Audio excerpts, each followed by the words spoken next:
کیف خلق اللہ سبع سماوات طباقا،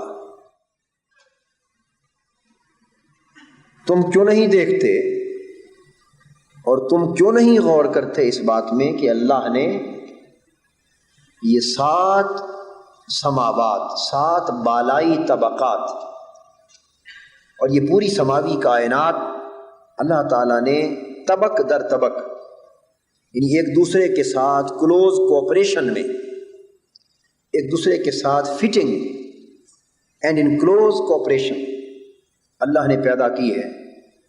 اس تخلیق میں اور اس تخلیق کے نظام میں تم غور و فکر کیوں نہیں کرتے؟ یہ مطالعہ آفاق کی سائنسی مطالعے کی دعوت ہے۔ Do you not see how Almighty Allah has created 7 or we would say several heavens in close cooperation۔ دوسرے مقام پر باری تعالیٰ نے پھر اس کائنات ارضی و سماوی کی تخلیق کا ذکر کرتے ہوئے فرمایا بنینا فوقکم سبعا شدادا، ہم نے تمہارے اوپر 7 مضبوط محافظ بنائے، سبعا شدادا، 7 یا several strong heavens، 7 مضبوط محافظ بنائے ہیں جو تمہارے اوپر۔ تم ان کی تخلیق، ان کے وجود اور ان کے نظام میں کیوں نہیں غور و فکر کرتے؟ قرآن مجید میں دوسرے مقام پر فرمایا گیا وَجَعَلْنَا السَّمَاءَ سَقْفًا مَحْفُوظًا، ہم نے سما کو، آسمان کو، سما کا معنی کیا ہے اس پر ہم آگے چل کر باضابطہ گفتگو کریں گے، مگر اس وقت یہ عرض کرنا مقصود ہے، یہ میں چند تمہیدی ریفرنسز کوٹ کر رہا ہوں جس سے یہ معلوم ہو سکے کہ قرآن عالم آفاق کے سائنسی مطالعہ کی دعوت دیتا ہے۔ فرمایا کہ اور ہم نے آسمان کو، یعنی اس بالائی طبقے کو، بالائی کائنات کو محفوظ چھت کی طرح بنا دیا۔ یہ 2 آیتیں جو میں نے کوٹ کی ہیں، سبعا شدادا فوقکم سبعا شدادا اور جعلنا السماء سقفا محفوظا، ان 2 آیتوں کو اگر ہم سائنسی مطالعہ آفاق کے حوالے سے دیکھیں تو میں سمجھتا ہوں کہ ماڈرن کاسمالوجی اور آسٹرونومی کے سارے علم کی بنیاد ان 2 آیات پر ہے۔ ماڈرن کاسمالوجی اور ماڈرن آسٹرونومی کے اور آسٹرونومرز کی جتنی ریسرچ ہے کیلیسٹیل باڈی سے متعلق اور ماورائی کائنات سے متعلق، اس کا انحصار ان قرآنی 2 آیات پر مشتمل دعوت پر ہے۔ قرآن مجید جو اشارہ کر رہا ہے اس امر کی طرف کہ بنینا فوقکم سبعا شدادا، کہ ہم نے تمہارے اوپر 7 محفوظ اور مضبوط محافظ بنائے، اور زمین کو پروٹیکٹڈ اور آسمان کو پروٹیکٹڈ روف بنایا، حفاظت کرنے والا۔ اور دوسرے مقام پر قرآن مجید حفظاً کا لفظ بھی استعمال کرتا ہے، اس کو حفاظت کے پرپس کے لیے تخلیق کیا اور دعوت دی کہ اللہ تبارک و تعالیٰ کی یہ تخلیق، اس کی تخلیق کا یہ مقصد، اور وہ مقصد اس عالم کی تخلیق سے کس طرح پورا ہو رہا ہے، اس میں غور و خوض کرو۔ جب ہم اس امر کو دیکھتے ہیں، 7 کا عدد کبھی خاص معنی میں استعمال ہوتا ہے جس سے مراد 7 ہی ہوتے ہیں، اور کبھی عربی زبان میں اس سے مراد سیورل یعنی متعدد طبقات مراد لیے جاتے ہیں۔ اس میں عدد خاص نہیں بلکہ متعدد سیورل چیزوں کا معنی مراد لیا جاتا ہے، اور دونوں چیزیں قرآن مجید سے، حدیث سے، عربک لٹریچر سے ثابت ہے۔ اس قرآن مجید کی دونوں آیتوں پر مشتمل مضمون کا جب ہم سائنسی مطالعہ کرتے ہیں تو اس سے ماڈرن کاسمالوجی اور ماڈرن آسٹرونومی کی بنیادیں وضع ہو جاتی، اور قرآن در حقیقت اس حکم کے ذریعے کیا سمجھانا چاہتا ہے؟ یہ سمجھانا چاہتا ہے کہ قرآن کا یہ ارشاد کہ تمہارے اوپر 7 مضبوط اور سٹرونگ محافظ بنائے، گارڈز، 7 گارڈز بنائے، اور آسمان کو پروٹیکٹڈ روف بنایا، اشارہ کس امر کی طرف؟ بہت بڑا ایک علمی نقطہ ہے جو قرآن مجید نے، اور بہت بڑی سائنسی حقیقت ہے جس کی صحیح معنوں میں نشاندہی سائنسدانوں کے نزدیک آج ہوئی ہے، مگر قرآن 14 صدیاں پہلے اس مخفی حقیقت اور سربستہ راز کو بیان کر چکا ہے۔ اور وہ کیا بیان ہے اس میں؟ سبن شدادن میں اور سقفن محفوظن میں، کہ یہ جو اوپر کے طبقات اور 7 گارڈز بنائے ہیں یہ تمہاری حفاظت کے لیے بنائے۔ یہ کیا ہے 7 طبقات اور 7 شدات، اور ان سے کیا حفاظت اللہ تبارک و تعالی ہماری فرما رہا ہے؟ آج کی سائنس نے اس عقدے کو حل کر دیا ہے، اور حل اس طرح کیا ہے کہ یہ زمین، اس کا ایٹموسفیئر، اس کی فضا، اور پھر خلائی طبقے اوپر کے، اس گول زمین کے ہر طرف جو اس کی ایٹموسفیئر ہے وہ 2000 میل تک پھیلا ہوا ہے۔ 2000 میل تک پھیلا ہوا یہ ایٹموسفیئر، اس کا 80% جو ایٹموسفیرک ماس ہے، 80% حصہ وہ پہلے 10 میل کے علاقے کے اندر ہے۔ 80% اس کا ایٹموسفیرک ماس 10 میل کے اندر ہے۔ اس کے بعد، اور یہ علاقہ region of clouds and whether کہلاتا ہے۔ یہ سارے بادل اور موسم اس 10 میل کے ایٹموسفیرک حصے کے اندر ہوتے ہیں۔ اس کو جدید سائنسی اصطلاح میں ٹروفوسفیئر کا نام دیتے ہیں۔ اب اس ٹروفوسفیئر کے بعد اس سے اوپر کی جو ایٹموسفیرک لیئر ہے، کئی لیئرز ہیں، اس سے اوپر کی جو لیئر ہے، طبقہ ہے فضا کا، اس کو اسٹریٹوسفیئر کہتے ہیں۔ اس کے اوپر ایٹموسفیرک جو لیئر ہے، طبقہ، اس کو میسوسفیئر کہتے ہیں۔ تیسرا، اس سے اوپر جو طبقہ ہے فضا کا اور ایٹموسفیرک جو سفیئر ہے، اس کو تھرموسفیئر کا نام دیتے ہیں۔ اور اس سے اوپر آخری ایٹموسفیرک لیئر، اس کو ایکزوسفیئر کا نام دیتے ہیں۔ اور 2 نام اور ملتے ہیں ہمیں اس باب میں، کیموسفیئر اور ایک آئونوسفیئر۔ یہ کل 7 ایٹموسفیرک لیئرز ہیں، 7 ایٹموسفیرک لیئرز ہیں۔ یہ زمین کے اوپر جتنا ایٹموسفیئر اس پورے ارضی کائنات کو مختلف لیئرز اور طبقات میں بانٹ رہا ہے، اب ان کی حقیقت کیا ہے؟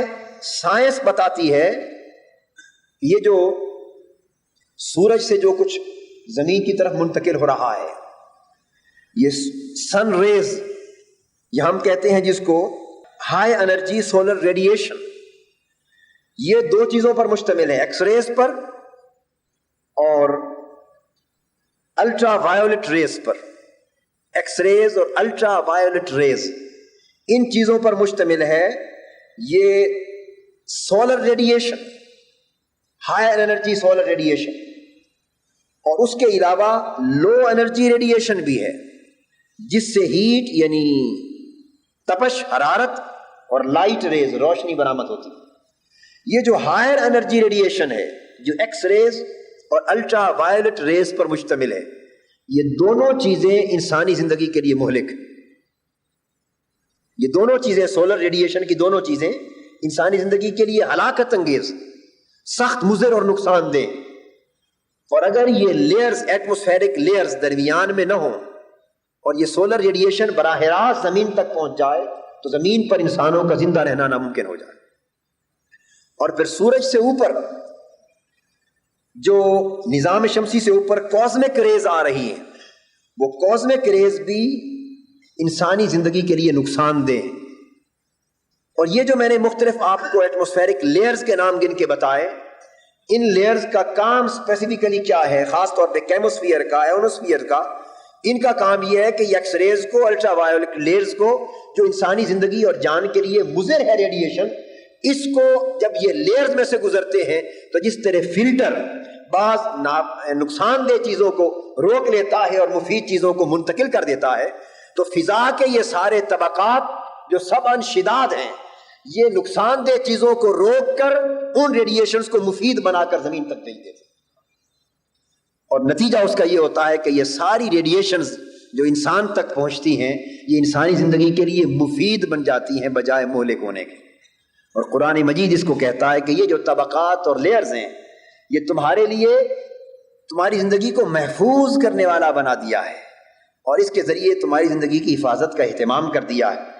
اب اتنا بڑا نظام جس اللہ نے تخلیق کیا ہے وہ خالق دعوت دے رہا ہے کہ تم سبعن شدات کو اور یہ جو سقفاً محفوظہ تھا یعنی سما کو بالائی طبقے کو جو محفوظ چھت بنایا ہے وہ محفوظ چھت بئی معنی نہیں ہے کہ وہ نیچے گر جائے گی اور اس کو محفوظ کر دیا. وہ تو کہہ رہا ہے کہ ہم نے آسمانی کائنات کو بغیر ستونوں کے تخلیق کیا ہے اور گرنے کا تصور ہی نہیں ہے. دراصل وہ ہماری زندگی کے اعتبار سے اس کو محفوظ کرنے والا بنا دیا ہے. اتنی بڑی دعوت قرآن مجید ان حقائق کو بیان کرنے کے بعد ہمیں دیتا ہے اور کہتا ہے کہ تم ان حقیقتوں کی تخلیق کے اندر غور و خوض کیوں نہیں کرتے. یہ وہ امور ہیں جن پر آج جدید دور کی سائنس کی بہت ساری برانچز بیس کر رہی ہیں.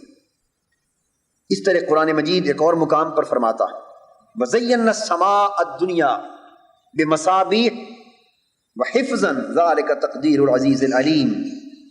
اور ہم نے آسمان دنیا سما کا میں نے عرض کیا کہ ہم ڈسکشن بعد میں کریں گے. یہ دو معنی میں مستعمل ہے لفظ سما. ایک تو اپنے اصطلاحی معنی میں جس کا معنی آسمان ہے اور جس کی بلندی تک آج سائنس نہیں پہنچ سکی تاحال, اور ایک اس کا لغوی معنی ہے. لغوی اصل کے اعتبار سے میں آگے چل کے بحث کروں گا انشاءاللہ. سما ہر چیز سے بلند طبقے کو بھی سما کہتے ہیں. تو گویا زمین سے اوپر آسمان اول تک یہ جتنا ایٹماسفیئر ہے جس میں سارے کے سارے ستارے سیارے اور جو کچھ تیر رہے ہیں یہ پوری فضائیں اور پورے خلا یہ سارے سما کہلاتے ہیں.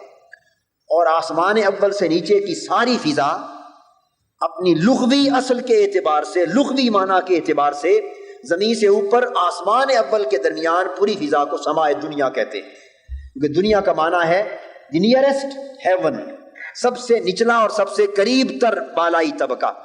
اس کو قرآن نے کہا ہم نے اسے مزین کر دیا لیمپس کے ساتھ, چراغوں کے ساتھ, ود لائٹس وحفظاً اینڈ ود گارڈز. ہم نے اس کو مزین کر دیا دو چیزوں کے ساتھ, ود لائٹس اینڈ گارڈز. ذالک تقدیر العزیز العلیم, اور یہ غالب حکمت والے رب کا مقرر کردہ نظام ہے.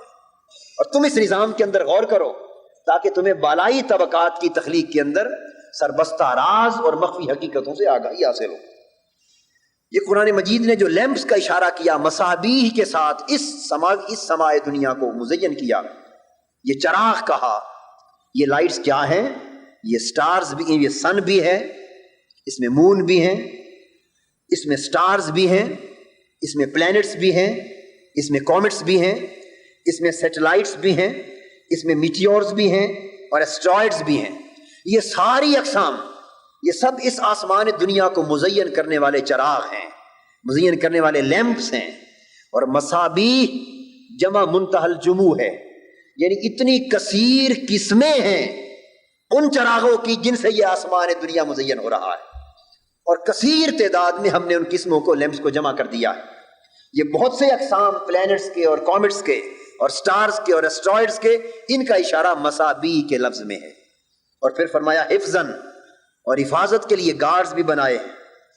اب ان کو جدا جدا مصابیح کے اندر جدا جدا حقیقتیں بیان کر دی. ان کے اندر بہت سارے سسٹمز کی طرف اشارہ ہے. حفظاً کی بات آپ سن چکے کہ گارڈز وہ 7 طبقات یا کم و بیش 5 یا زیادہ طبقات ہیں جو انسانی زندگی کو سولر ان ریڈیشن سے جو نقصان دہ ہے محفوظ کرنے والے طبقات. اور چراغ جن کو لائٹس کہا, ان کی حقیقت یہ کہ اگر ہم صرف اس اپنے سولر سسٹم کے حوالے سے دیکھیں, اس نظام شمسی کے حوالے سے دیکھیں, تو قرآن مجید ان مصابیح کو پھر جدا جدا اصطلاحات میں بیان کرتا ہے. ان چراغوں کے الگ الگ نام رکھے ہیں قرآن نے, اور ہر نام اس کی سائنٹیفک نیچر کی نشاندہی کرتا ہے. یعنی قرآن مجید نے سب کو شمس نہیں کہا, سب کو قمر نہیں کہا, بلکہ ایک نام شمس دیا ہے قرآن نے مصابیح میں سے ایک, دوسرا نام قمر, تیسرا نام نجم یا النجم الثاقب, چوتھا نام کوکب، پانچواں نام الکنس. یہ تو اس سسٹم کے اندر نظر آ رہے ہیں جن کو قرآن اسپیسیفکلی مینشن کرتا ہے. شمس، سن کے لیے شمس کا لفظ استعمال کیا، مون کے لیے قمر، سٹار کے لیے نجم، پلینٹس کے لیے کواکب، اور کومٹس کے لیے کنس. کومٹس کے لیے کنس. اور پھر قرآن مجید نے ان میں سے ہر ایک کی ڈسکرپشن جدا جدا کی، جس سے ان کی سائنٹیفک نیچر اور ان کی فنکشننگ اور ان کی ورکنگ اور ایک دوسرے کے ساتھ ان کے ڈیفرنسز کیا ہیں اس کا پتہ چل رہا ہے. یعنی شمس کے لیے قرآن مجید نے کہا جعل الشمس ضیاء، اور ہم نے سورج کو سورس آف لائٹ بنایا. یہ کتنی بڑی سائنٹیفک حقیقت ہے. اب دور سے جب آپ دیکھتے ہیں تو ہر شے چمکتی ہوئی نظر آ رہی ہے، تو انسان ننگی آنکھ سے تو فیصلہ نہیں کر سکتا کہ ان چمکنے ہوئے اجرام میں فرق کیا ہے. مگر قرآن کہتا ہے سورج کے بارے میں جعل الشمس ضیاء، ہم نے سورج کو سورس آف لائٹ بنایا. نمبر 1. دوسرے مقام پر فرمایا جعلنا سراجا وہاجا، we have made the sun source of heat and source of light. ہم نے سورج کو روشنی کا منبع اور حرارت کا منبع، دو چیزوں کا سرچشمہ بنایا. آج سائنس حقیقت پر پہنچی ہے کہ سورج وہ وجود ہے جو روشنی کا منبع ہے. اس سے روشنی کسی اور جرم کی روشنی منعکس نہیں ہو رہی، بلکہ خود روشنی اس سے اوریجنیٹ ہو رہی ہے. یہ روشنی کو پیدا کر رہا ہے اور یہ حرارت کو جنم دے رہا ہے. تو قرآن مجید نے اس کو ضیاءً سراجن وہاجن کہا. اور سورج کی یہ جو اصل خوبی ہے کہ یہ کسی اور کی روشنی کو منعکس نہیں کرتا، بلکہ اپنی روشنی اور تپش کائنات کو دیتا ہے. اس لیے سورج اور چاند میں فرق ہے. چاند کے لیے کہا جعل القمر فیہن نورا، اور ہم نے ان سماوی طبقات کے اندر چاند کو منور کیا ہے، چاند کو روشن کیا ہے. تو جو چیز روشن ہوتی ہے وہ کسی سے روشنی لے کے بھی روشن ہو سکتی ہے، مگر ضیاء اور سراج جس کو کہا جاتا ہے وہ کسی کی روشنی ریفلیکٹڈ لائٹ سے منور نہیں ہوتا، بلکہ وہ خود سورس آف لائٹ اور سورس آف ہیٹ ہوتا ہے. تو شمس اور قمر میں دو الفاظ جدا استعمال کر کے ان کی سائنٹیفک نیچر کو بیان کر دیا. اور یہاں ایک لطیف ایمانی نکتہ بیان کرتا چلوں کہ جو مقام اس سولر سسٹم کے اندر کہ پلینٹس بھی سورج کے گرد گھومتے ہیں اور پھر سیٹلائٹس ان کے ساتھ اٹیچڈ ہیں، یعنی جتنے مختلف اجرام سماوی ان ساروں کا مرکز و محور سورج ہے، جس کو قرآن نے شمس کہا اور جو ایکچوئل سورس ہے لائٹ اور ہیٹ کی. تو جو مقام اس سولر سسٹم کے اندر سورج کو حاصل ہے وہ مقام کائنات انسانیت اور کائنات نبوت کے اندر نبی اکرم صلی اللہ علیہ وسلم کی ذات کو حاصل ہے.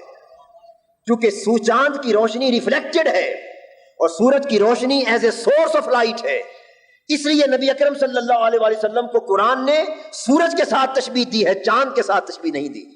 فرمایا یا ایھا النبی انا ارسلناک شاہدا ومبشرا ونذیرا وداعیا الی اللہ باذنہ وسراجا منیرا. اے نبی صلی اللہ علیہ وسلم آخر میں فرمایا کہ ہم نے آپ کو مشاہد بنایا، مبشر بنایا، نذیر بنایا، داعی الی اللہ بنایا. یہ نبوت کے سارے ایٹریبیوٹس عطا کیے اور آپ کو ریفلیکٹڈ نور رکھنے والا، یعنی منعکس شعاع رکھنے والا، روشنی رکھنے والا وجود نہیں بنایا، بلکہ نور کا منبع سر چشمہ بنایا ہے. سراجا منیرا، آپ کو سورج کی مانند بنایا ہے کہ جس طرح سولر سسٹم کے اندر روشنی اور حرارت کا منبع سورج کا وجود ہے، اس طرح کائنات نبوت کے پورے نظام میں تمام انبیاء کو ملنے والی اور تمام انسانوں کو ملنے والی روشنیوں کا منبع آپ کا وجود ہے. اور اس کو ساتھ کہا منیرا، اور منور نہیں کہا. منیرا وہ ہوتا ہے جو خود بھی روشن ہو اور اوروں کو بھی روشن کر دے. تو سراج منیرا کے اس تعلق نے حضور نبی اکرم صلی اللہ علیہ وسلم کے مقام کو بطور سراج منیر واضح کر دیا. یعنی اگر آپ اس اینگل سے دیکھتے ہیں تو میں سمجھتا ہوں کہ مقامات نبوت کا بھی ایک سائنٹیفک ریویو ہو جاتا ہے، کہ مقامات نبوت کا بھی سائنسی مطالعہ انسان کرے تو بہت سی مخفی حقیقتیں منظر عام پہ آتی. تو شمس اور قمر جدا جدا ان کی حیثیتیں بیان کی. تیسرا لفظ نجم استعمال کرتا ہے قرآن کیلیسٹیل باڈیز میں. نجم کو سٹار کہا، النجم الثاقب وَلَقَدْ زَيَّنَّا السَّمَاءَ الدُّنْيَا بِمَصَابِيحَ وَجَعَلْنَاهَا رُجُومًا لِلشَّيَاطِينِ. ان کو رجوم بنایا جن کو مارا جانے والا ہم کہتے ہیں، اس لیے کہ یہ جو نجم النجم الثاقب ہے، سٹارز ہیں، ان کی خوبی سائنس کی روح سے یہ ہے کہ یہ برن کرتے ہیں اور کنزیوم کرتے ہیں اپنے آپ کو، یہ اپنے آپ کو جلاتے ہیں اور کنزیوم کرتے ہیں، اور وہ جو جلانے اور کنزیوم ہونے کے پروسیس میں جو کچھ گرتا ہے اس چمک کو قرآن رجوم مل شیاطین کے ساتھ تعبیر کر رہا ہے۔ اور چوتھا لفظ استعمال کیا کوکب، دیز آر پلینٹس، اس کو قرآن مجید نے الگ الفاظ کے ساتھ استعمال کیا، اور ان کے لیے قرآن نے کہا کل فی فلک یسبحون، یہ سارے کواکب اور پلینٹ اپنے اپنے جدا آربٹ میں، مدار میں تیر رہے ہیں، حرکت کر رہے ہیں۔ اور اس کے بعد آخری وہ سب سے چھوٹا سولر سسٹم کا وہ پلینٹ جس کو کومٹ کہتے ہیں، یہ کومٹ کا لفظ انگلش ٹرم یہ در حقیقت قرآنک ٹرمینالوجی سے لی گئی، قرآن کا لفظ ہے الکنس، اس کنس کو انگلش ٹرم کومٹ کے ساتھ بدل دیا گیا ہے۔ اور کومٹ کیا ہے؟ وہ چھوٹا ایک پلینٹ ہے جو بڑی سمودلی چلتا ہے اور اپنے مخصوص وقت کے اندر مدار اپنا مکمل کرتا ہے اور زیادہ وقت کے لیے چھپا رہتا ہے اور کبھی تھوڑے وقت کے لیے نمودار ہوتا ہے۔ ان معروف کومٹس میں سے ایک کومٹ ہے ہیلیز کومٹ، جو پچھلے دنوں 1986 کی بات ہے، 10 اور 11 اپریل کی درمیانی رات کو یہ ہیلیز کومٹ تقریباً 76 سال کے بعد اپنا مدار مکمل کر کے نمودار ہوا۔ اور یہ عجیب اتفاق ہے، قاری صداقت علی صاحب موجود ہیں، ہم دونوں اس وقت واشنگٹن ڈی سی میں تھے جس رات 60,000 فٹ کی بلندی پر امریکن فلائٹ گئی، اور وہ امریکنز کو لے کر انہوں نے جا کے ہیلیز کومٹ کو دیکھا، اور اس رات ہم وہاں تھے اور ٹیلی ویژن پر اس کو واچ کرایا گیا۔ تو 76 سال کے بعد وہ ایک بار نظر آیا اور پھر چھپا رہا، اب پھر 76 سال کے بعد 2000 اور کچھ عیسوی میں جا کے دوبارہ نمودار ہوگا۔ تو کومٹ کی خوبی یہ ہے کہ وہ چھپا رہتا ہے اور کبھی کبھی نمودار ہوتا ہے۔ یہ تو آج سے پہلے، مدتوں پہلے کومٹ اور اس کا یہ انداز چلنے کا کون جانتا تھا، مگر قرآن مجید 14 صدیاں پہلے سولر سسٹم کے ایک چھوٹے سے پلینٹ کومٹ کی اس کردار کو بیان کرتے ہوئے بیان کر رہا ہے، لا اقسم بالخنس الجوار الکنس، اس کو الجوار الکنس کہا قسم ہے ان چھوٹے چھوٹے سیاروں اور پلینٹس کی جو سمودلی چلتے ہیں، کبھی چھپ جاتے ہیں کبھی نظر آتے ہیں، کبھی چھپ جاتے ہیں کبھی نظر آتے ہیں۔ اس تصور کو قرآن مجید نے جو الکنس کہا، آج کی سائنس جا کے کومٹ کے وجود کی تلاش کے بعد اس نتیجے پر پہنچی۔ تو میں عرض یہ کر رہا تھا، اور پھر قرآن مجید ان کے تصورات کو سسٹم دیتا ہے، کل یجری لاجل مسمى، یہ اپنے یہ جو تصور ہے نا مدار کا، کہ کومٹ 76 ہیلیز کومٹ 76 مقرر 76 سال کی مدت کے بعد جا کے مکمل کرتا ہے۔ سورج کے مدار کا اتنا ہے، اس طرح زمین کے مدار کو اتنا وقت لگتا ہے، 300 جس طرح 64 دن سال کے بن جاتے ہیں۔ تو یہ ساری مقرر مدتیں، دو چیزیں ہیں قابل توجہ نظام کے اندر، ایک ان کے نظام گردش کے اندر راستوں کا معین ہونا، اور ایک ان کے یعنی مدار کا معین ہونا، اور ایک مدار کو مکمل کرنے کے لیے مدت کا مقرر ہونا، دونوں کو قرآن بیان کرتا ہے۔ قرآن کہتا ہے کہ والشمس تجری لمستقر لها ذالک تقدیر العزیز العلیم، اور کل فی فلک یسبحون، کہ سورج اپنے مقرر مدار میں حرکت کرتا ہے، اور لوگوں جان لو کہ یہ اللہ کے مقرر کردہ راستے ہیں جن سے سورج دائیں بائیں حرکت نہیں کر سکتا۔ اور ہر سیارے اور ستارے کے لیے کہا کل فی فلک، فلک مدار کو کہتے ہیں، ہر پلینٹ اور ہر ستارہ اپنے مقرر مدار کے اندر گردش کر رہا ہے۔ تو گویا مداروں کا مقرر ہونا قرآن بیان کرتا ہے، اور پھر ہر مدار کا مکمل کرنا ایک مخصوص معین مدت پر مبنی ہے۔ یہ اس تصور کو قرآن 1400 سال پہلے بیان کرتے ہوئے کہتا ہے کل یجری لاجل مسمى، کہ ہر پلینٹ اور ہر سیارہ، سورج اور چاند، ہر کوئی اپنے مدار کو ایک مقرر مدت کے اندر جا کر مکمل کرتا ہے، اور وہ مقرر مدت جو ہے وہ ہمارے پھر زمان کے نظام کو وضع کرتی ہے۔ تو قرآن مجید نے یہ جو تصور دیا تھا مصابیح کا اور حفظہ کا، دونوں قرآن مجید نے اس کو ایکسپلین کیا ہے۔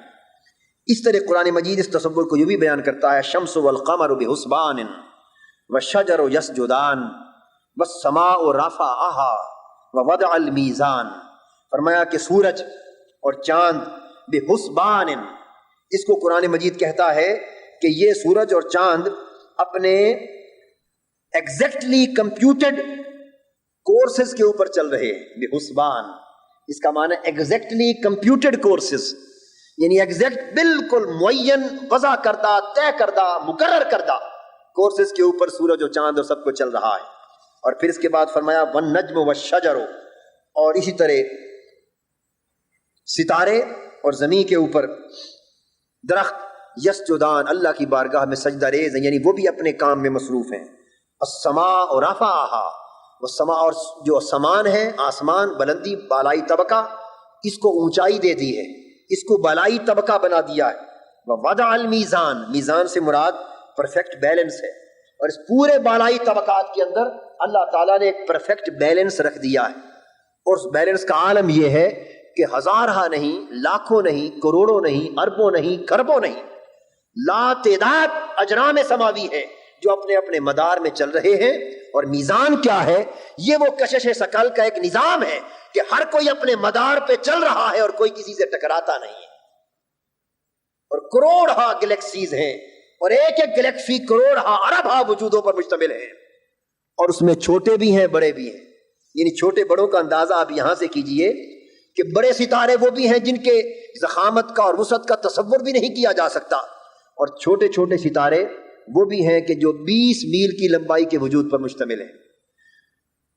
تو یہاں تو سمندروں میں تو یہ ہے نا کہ چھوٹی مچھلی اور بڑی مچھلی مل کے رہے تو بڑی مچھلیاں کھا جاتی ہیں، اور ہماری زمین پر یہ ہے کہ بڑے لوگ اور چھوٹے لوگ مل کے رہیں تو بڑے لوگ چھوٹوں کو کھا جاتے ہیں.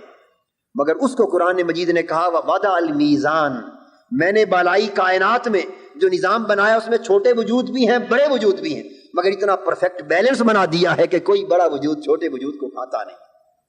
یعنی کھانا سے مراد کیا ہے؟ یعنی ٹکرا کر اس کے وجود کو ختم نہیں کرتا، ہر کوئی اپنے وجود کے مطابق چل رہا ہے. تو قرآن مجید کے ان تصورات نے دراصل ماڈرن سائنس کو، ماڈرن کاسمولوجی کو، ماڈرن اسٹرانومی کو، ایسٹرو فزکس کو، فزکس کو، اور بہت سارے جدید اس کائنات کے طبیعی ارتقاء کے مسائل اور عالم آفاق کی حقیقتوں کو جاننے کی تمام سائنسز کے دروازے کھول دیے. ان حوالوں کو سامنے رکھتے ہوئے اور قرآن مجید نے پھر انبیاء علیہ السلام کو بھی سائنسی مطالعہ کرایا گیا. سیدنا ابراہیم علیہ السلام کی نسبت قرآن مجید کہتا ہے وَكَذَلِكَ نُرِي إِبْرَاهِيمَ مَلَكُوتَ السَّمَاوَاتِ وَالْأَرْضِ وَلِيَكُونَ مِنَ الْمُوقِنِينَ، اور ہم نے اسی طرح ابراہیم علیہ السلام کو زمین و آسمان کی پوری کائنات کی بادشاہتیں دکھا دی، اور یہ سارا مشاہدہ اس لیے کرا دیا تاکہ وہ صاحب یقین ہو سکیں. تو اندازہ یہ ہوتا ہے کہ سائنٹیفک آبزرویشن اگر نصیب ہو تو اس سے ایمان کو ایقان کا درجہ نصیب ہوتا ہے، تو ایمان کی تقویت کا باعث. اور انبیاء علیہ السلام بھی سائنٹیفک ریسرچ کا ایپٹیچیوڈ رکھتے تھے، وہ انالیسز اور مشاہدے کے خوگر تھے. ابراہیم علیہ السلام اللہ کی بارگاہ میں عرض کرتے ہیں رب ارنی کیف تحیی الموتیٰ، میرے اللہ مجھے آنکھوں سے دکھا، سائنٹیفک آبزرویشن اور ایکسپیریمنٹل ویریفیکیشن کے ذریعے مجھے دکھا کہ تو مردوں کو کس طرح زندہ کرتا ہے. ہماری تعلیم کے لیے باری تعالیٰ نے فرمایا اولم تؤمن، اے ابراہیم کیا تمہارا اس پر ایمان نہیں ہے کہ مردوں کو زندہ کرتا ہوں؟ عرض کیا اے باری تعالیٰ ایمان ہے ولکن لیطمئن قلبی، مگر یہ آبزرویشن ہو جائے گی تو دل کو اطمینان نصیب ہو جائے گا. تو یہ کوگنیشن کا درجہ کنوکشن سے بدل جاتا ہے، ایمان کا درجہ ایقان سے بدل جاتا ہے. تو ان تمام امور کو سامنے رکھتے ہوئے ہم جب قرآن مجید کا مطالعہ کرتے ہیں اس عالم آفاق کی نسبت، اس کائنات کی تخلیق اور اس کے وجود کی نسبت، تو ہمیں وہ بہت سے حقائق منظر عام پہ نظر آتے ہیں کہ جن حقائق کو آج سے چند سال پہلے تک دنیا سائنس نہیں جانتی تھی.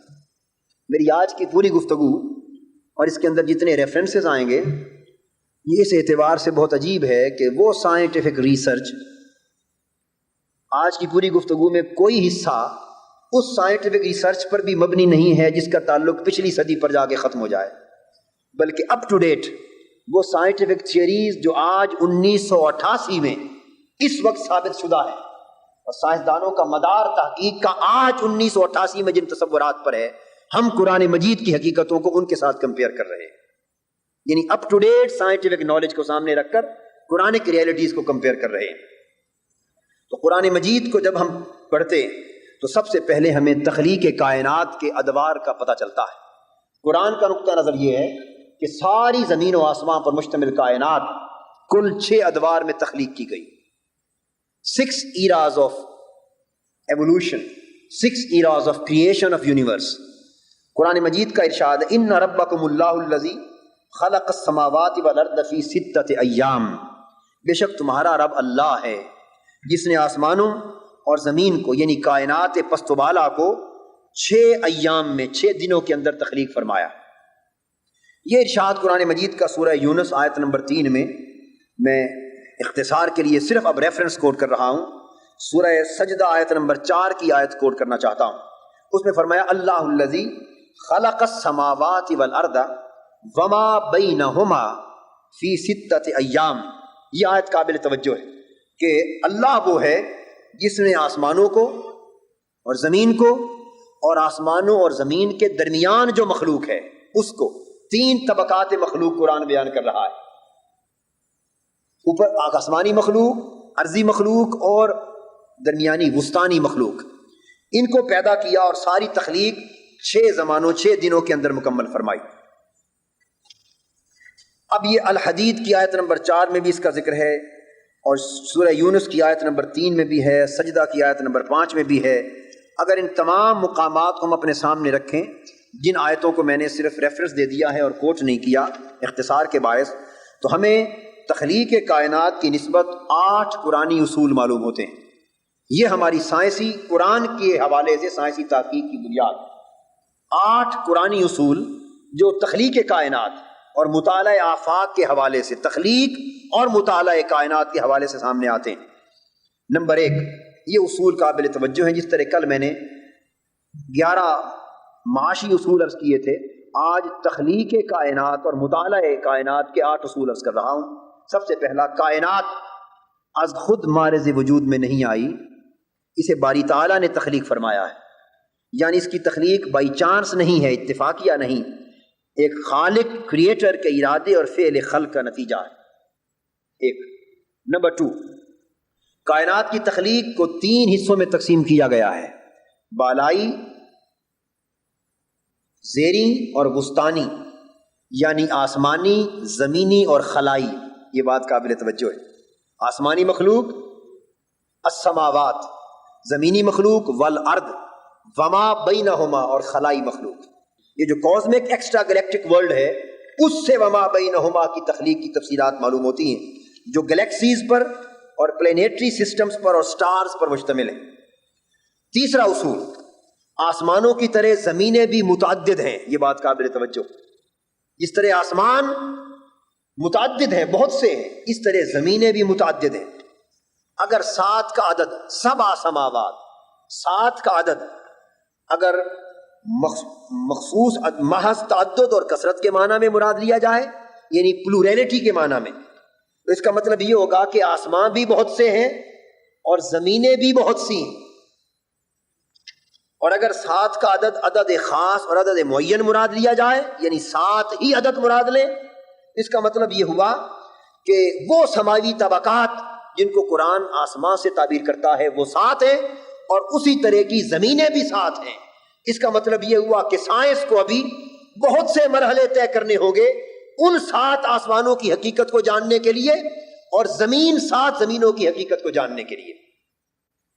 اور اس کی تصدیق قرآن مجید کی اس آیت کریمہ سے ہوتی ہے. سورہ طلاق آیت نمبر 12 ارشاد فرمایا اللہ الذی خلق 7 سماوات ومن الارض مثلہن. اللہ ہے وہی اللہ جس نے 7 آسمانوں کو پیدا کیا اور انہی کی طرح 7 زمینوں کو تخلیق کیا. ومن الارض مثلہن، اور ان 7 آسمانوں ہی کی طرح 7 زمینیں تخلیق کی. اور قاضی ثناء اللہ پانی پتی سیدنا ابو ہریرہ رضی اللہ تعالیٰ عنہ سے مروی حدیث نقل کرتے ہیں، جس کو امام احمد بن حنبل نے مسند میں اور امام ترمذی نے بھی روایت کیا، جس سے زمینوں کے بھی 7 ہونے کا ثبوت ملتا ہے. اب وہ 7 کا عدد چاہے تو ایگزیکٹ 7 کے معنی میں لے، چاہے تو پلوریلٹی اور تعدد کے حوالے سے سیورل کے معنی میں لے، ازر و شرع دونوں درست ہیں. اس کے بعد چوتھا اصول، کائنات ارض و سما کی تخلیق تدریجاً عمل میں آئی، ایک گریجول پروسیس میں عمل میں آئی، یک لخت ساری کائنات کی تخلیق نہیں ہوئی. پانچواں اصول، کائنات کی تخلیق کا تدریجی عمل، evolutionary process of the creation of universe, یہ 6 ایام میں مکمل ہوا. اب یہ نقطہ قابل توجہ ہے جس کی وضاحت ہم آگے چل کے کریں گے. 6 دنوں میں، 6 ایام میں مکمل ہوا۔ چھٹا، کائنات ارض و سما کے جملہ امور ایک باقاعدہ نظام کے تابع جو باری تعالیٰ کے حکم اور قدرت سے قائم اور رواں اور دماں ہے۔ اور میں باقی جو 2 ہیں ان کی صرف خلاصہ عرض کر دیتا ہوں۔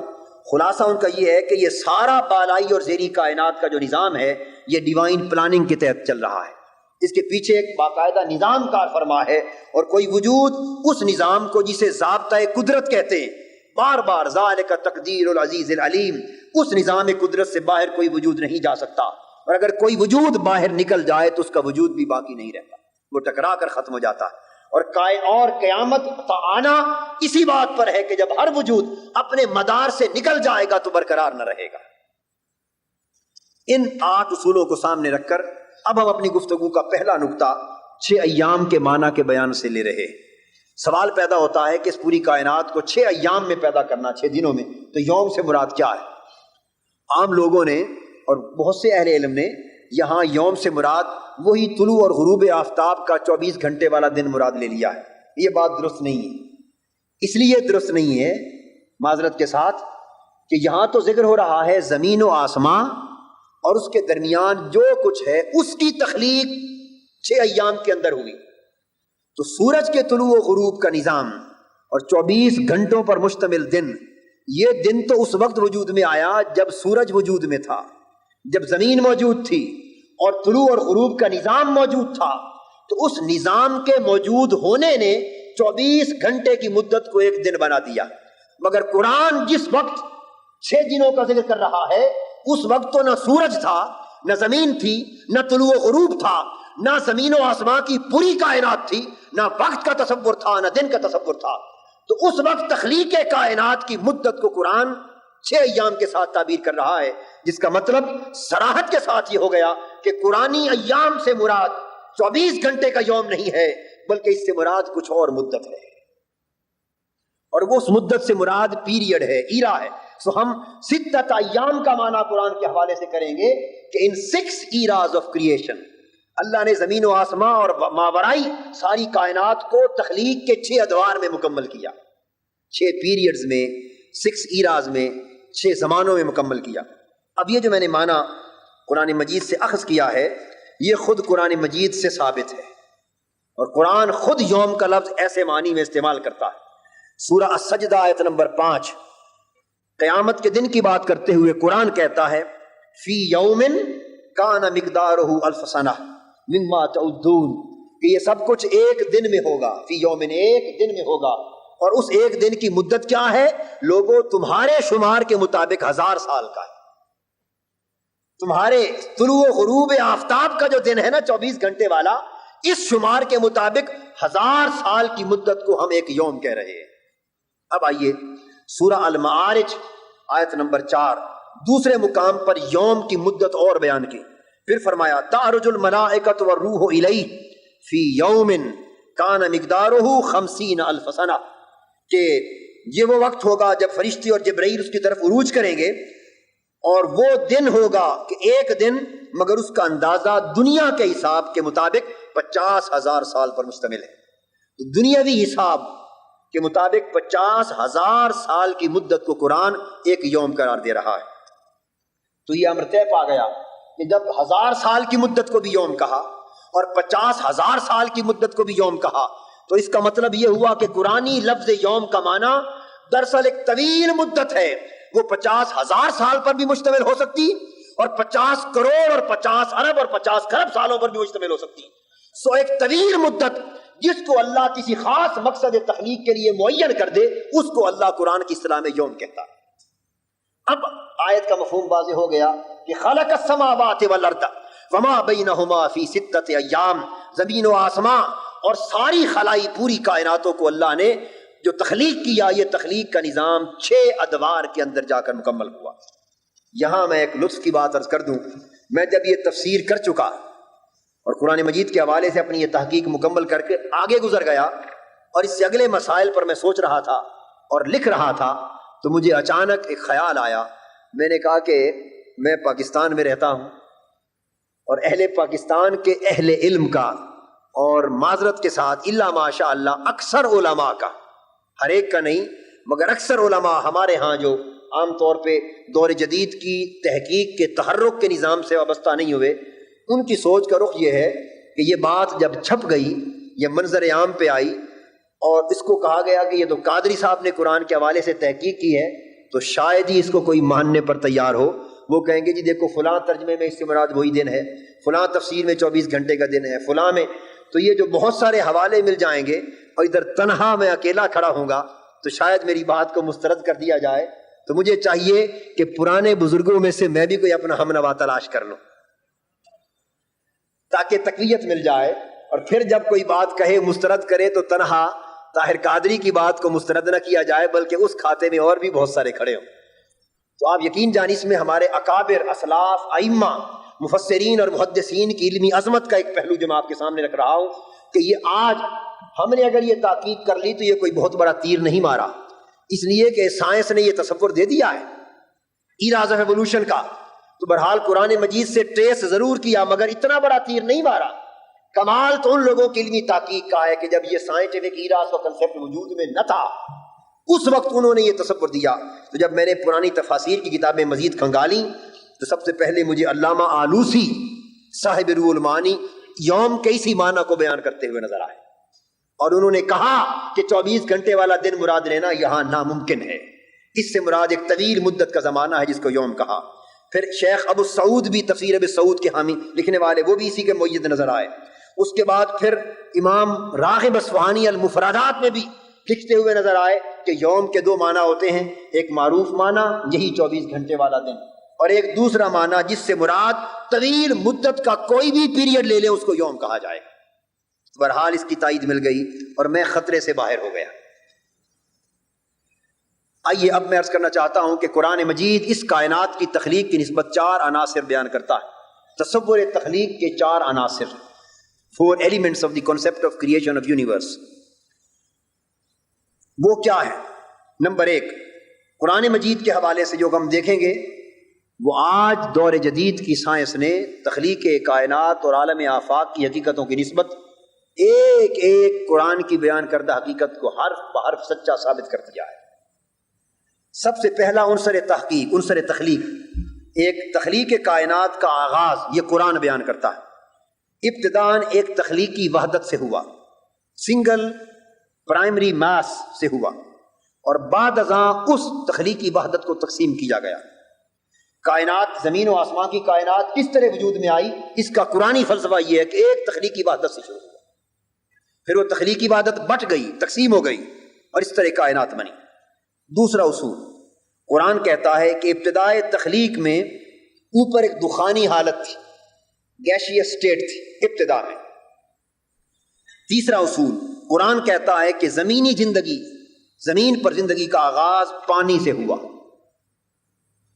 نمبر 4، قرآن کہتا ہے کہ یہ 6 ادوار تخلیق، ان میں جو زمینی زندگی ہے اس زمینی زندگی کے ارتقاء کے 4 دور ہیں۔ 2 دور زمین پر ظہور زندگی سے پہلے کے ہیں، مگر جب زمین پر زندگی کا آغاز ہو گیا تو آغاز حیات ارضی سے لے کر اب تک زمین کو کل 4 دور تخلیق ملے ہیں، یہ قرآن کا کہنا۔ اب ہم سٹیپ بائی سٹیپ ان پر روشنی ڈالنا چاہتے ہیں۔ سب سے پہلا، تخلیق کائنات کا آغاز ایک تخلیقی وحدت سے ہونا، اس پر اے ریویو آف قرآن اینڈ ماڈرن سائنس۔ قرآن مجید نے اس عنصر کو 2 ٹوک طریقے سے بیان کیا۔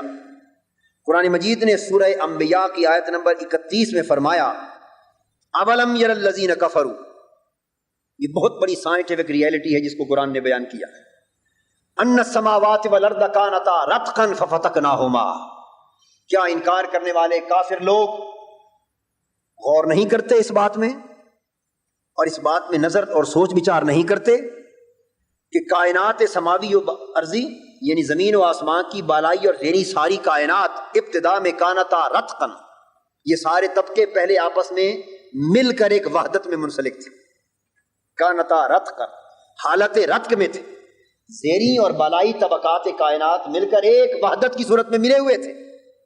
ففتقناہما، بس ہم نے اچانک ان کو پھوڑ دیا، ہم نے ان کو پھوڑ دیا، تقسیم کر دیا۔ تو اس پھوڑ دینے سے، تقسیم ہو جانے سے اوپر کے طبقات کائنات اور نیچے کے طبقات کائنات مارز وجود میں آ گئے. تو قرآن مجید کہہ رہا ہے کہ گویا وہ تخلیقی وحدت ایک یونیک میث تھا. حالت رتق اور عمل فتق، یہ دو اصطلاحیں ہیں قرآن کی. حالت رتق اور عمل فتق وہ ایک تخلیقی وحدت یونیک پرائمری میث تھا جس کو ہم نے اچانک پھوڑ دیا، اور وہ دو حصوں میں جب وہ پھٹ گیا تو اوپر اور نیچے وہ تقسیم ہو گیا. اس کے تقسیم ہونے سے کائنات مارز وجود میں آئی. رتق، انگلش میں رتق کو کیا کہتے ہیں؟ Fusing and binding together to make a homogeneous whole. مختلف چیزوں کا آپس میں فیوز کرنا، مل جانا اور ہوموجینس ہول کا بن جانا، ایک وحدت ایک کلیت کا مل کر بن جانا، اس کو رتق کہتے ہیں. اور فتق اسے انگلش میں کہتے ہیں action of breaking, defusing and separating. کسی چیز کا اچانک بریک ہو جانا، ڈیفیوز ہو جانا، سیپریٹ ہو جانا، اس کو فتق کا نام دیا جاتا ہے. قرآن مجید نے تخلیق کائنات کی نسبت اس اصولی تصور کو 14 صدیاں پہلے بیان کیا.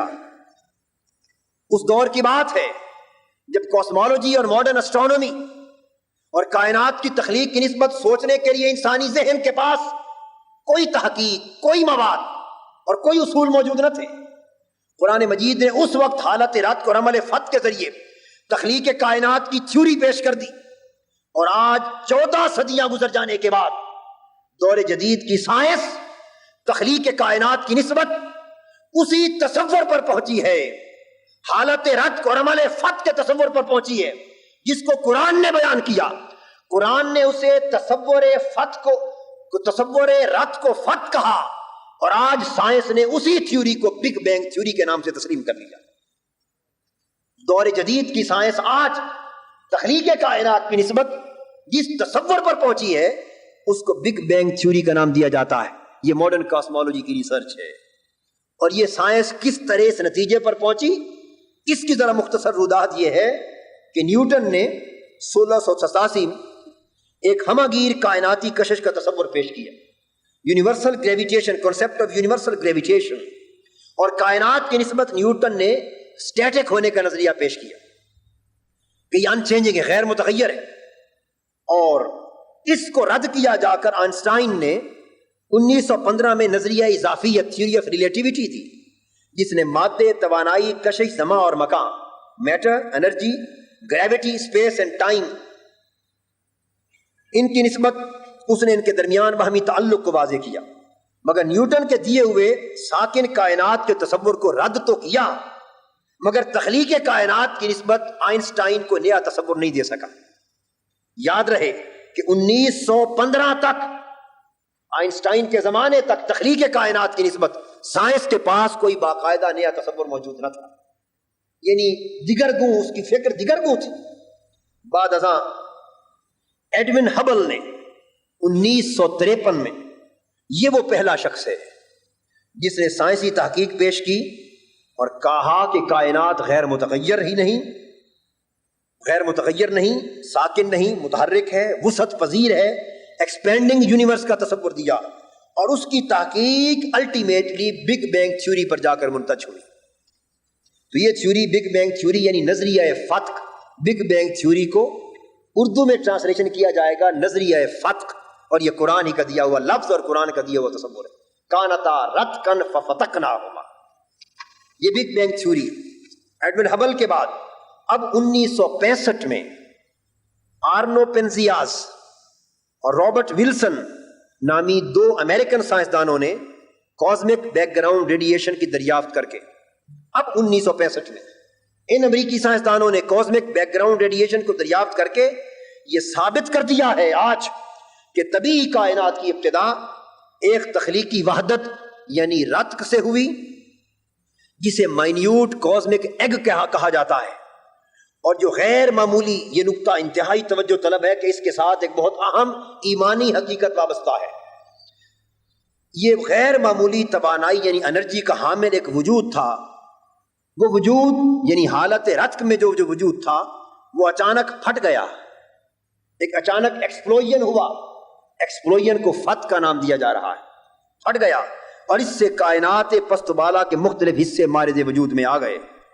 اسی سے سب کہکشائیں بنی اور زمینی اور آسمانی طبقات پر جو مشتمل ہوتی اور یہ 4 forces gravity, electro magnetism, strong nuclear forces اور ویک نیوکلیئر فورسز اسی کے نتیجے میں مارز وجود میں آئیں اور زیریں اور بالائی کائنات وجود میں آ کر مسلسل وسعت پذیر رہنے لگی، اور اس وقت تک کائنات میں توسیع کا ایکسپینشن کا عمل جاری ہے۔ اب کائنات کا ایکسپینڈنگ یونیورس تھیوری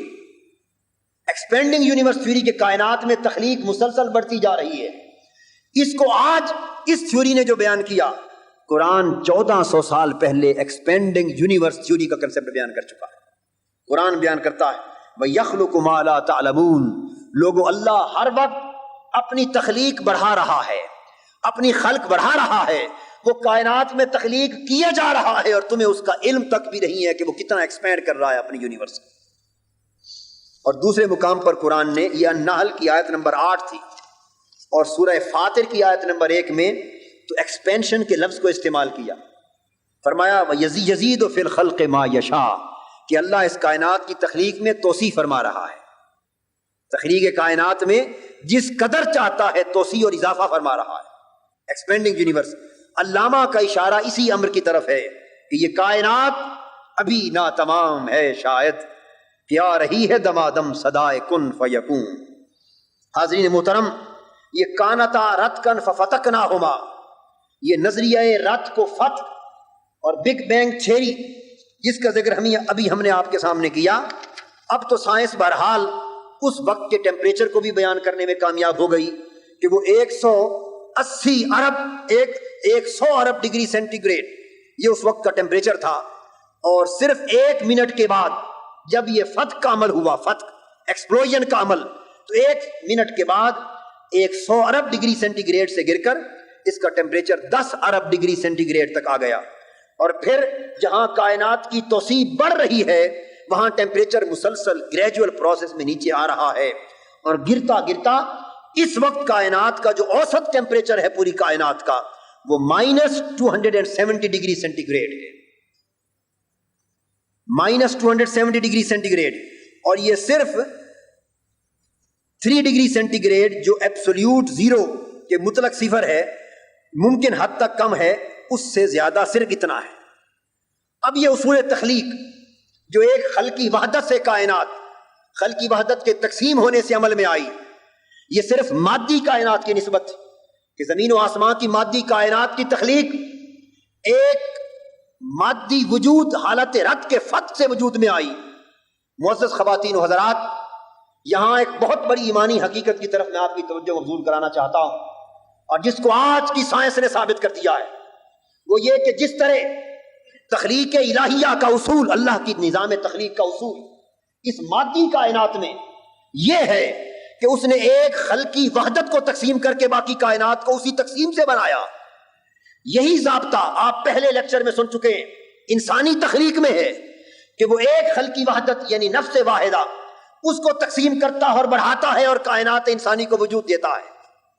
اسی کو آپ سن چکے کہ غیر مادی کائنات، اس مادی کائنات سے پہلے، زمین و آسمان کی تخلیق سے پہلے، جب عرش و کرسی کو وجود ملا، جب لوح و قلم کو وجود ملا، جب ملائکہ کو وجود ملا، تو جو غیر مادی کائنات ہے، میٹا فزیکل ورلڈ ہے، یاد رکھیے کہ اللہ کا نظام تخلیق مادی کائنات ہو یا غیر مادی، انسانی کائنات ہو یا حیوانی، وہ انفسی کائنات ہو یا ماورائی، وہ ہر کائنات کے گوشے میں اصول تخلیق پوری کائنات میں ایک ہی کار فرما ہے، اور ساری کائنات کے نظام تخلیق کا ایک ہی ضابطے پر مشتمل ہونا یہ بذات خود اللہ کی توحید کی معروضی دلیل ہے۔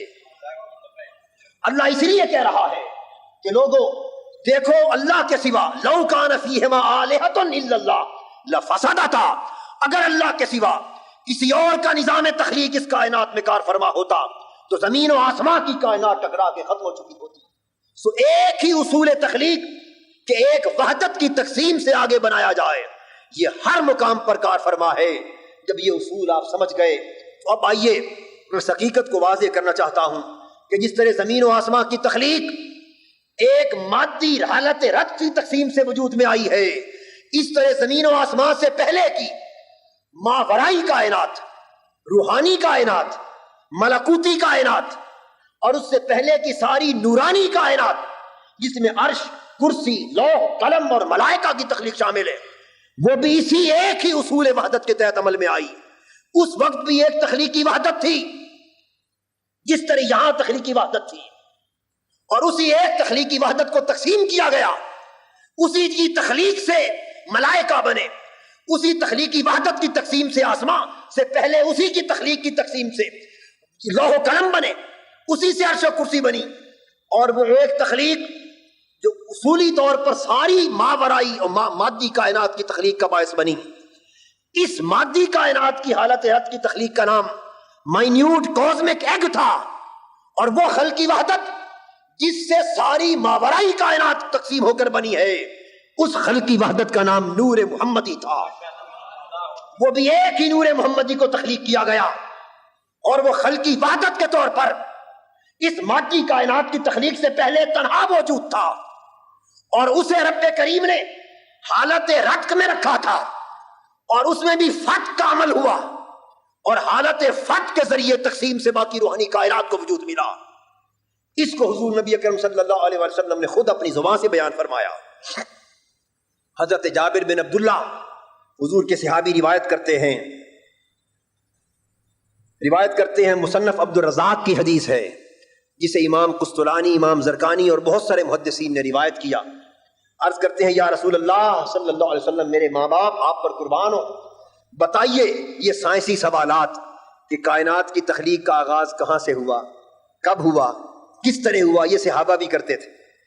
انسان کو کیوروسٹی تو ہے نا، تجسس ہے کہ کائنات کیسے بنی۔ انہوں نے بھی سوال کیا کہ حضور میرے ماں باپ آپ پر قربان ہو، اخبرنی عن اول شیء خلقہ اللہ تعالی قبل الاشیاء، بتائیے کہ ساری کائنات کی اشیاء سے پہلے اللہ نے سب سے پہلے کس چیز کو پیدا فرمایا۔ حضور نبی اکرم صلی اللہ علیہ وسلم فرماتے ہیں، یا جابر ان اللہ تعالی خلق قبل الاشیاء نور نبیک من نورہ، اے جابر ان تمام چیزوں سے اور کائنات کی وجودوں سے پہلے تیرے رب نے تیرے نبی کا نور پیدا کیا، اور تیرے نبی کا نور اپنے نور کے براہ راست فیضان سے پیدا کیا، اپنے نور کی براہ راست توجہ سے پیدا کیا، اور براہ راست اپنے نور کے انعکاس سے پیدا کیا۔ اور پھر کیا ہوا؟ وہ تنہا وحدت تھا، وہ ایک وحدت تھا، جہاں اللہ نے چاہا وہ گھومتا رہا۔ اس وقت نہ لوح تھی، ولم یکن فی ذالک الوقت لوح ولا قلم ولا جنت ولا نار ولا ملک ولا سماء ولا ارض ولا شمس ولا قمر ولا جن ولا انس، زمین و آسمان، قمر، جن، انس، زمین، سورج، فرشتے، دوزخ، جنت، لوح و قلم، کچھ بھی نہ تھا جب تیرے نبی کا نور ایک خلقی وحدت کے طور پہ اللہ نے تخلیق کیا۔ پھر جب اللہ پاک نے چاہا کہ باقی کائنات کو تخلیق کرے تو اس رت کی خلقی وحدت کی اسے نورانی وحدت کا نام دیا جا رہا ہے۔ میں اسے نورانی وحدت کہتا ہوں، وہ مادی وحدت ہے، یہ نورانی وحدت۔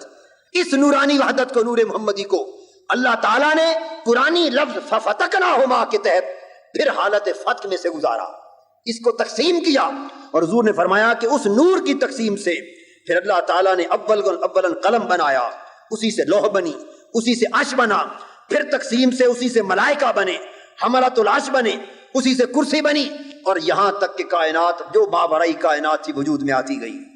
اس کا ترجمہ میں نے نشر الطیب کتاب سے، جو مصنفہ ہے مولانا اشرف علی تھانوی، جو علماء دیوبند میں سے بہت بڑے عالم ہیں، ان کی کتاب نشر الطیب میں سے میں نے اس کا ترجمہ کوٹ کیا ہے۔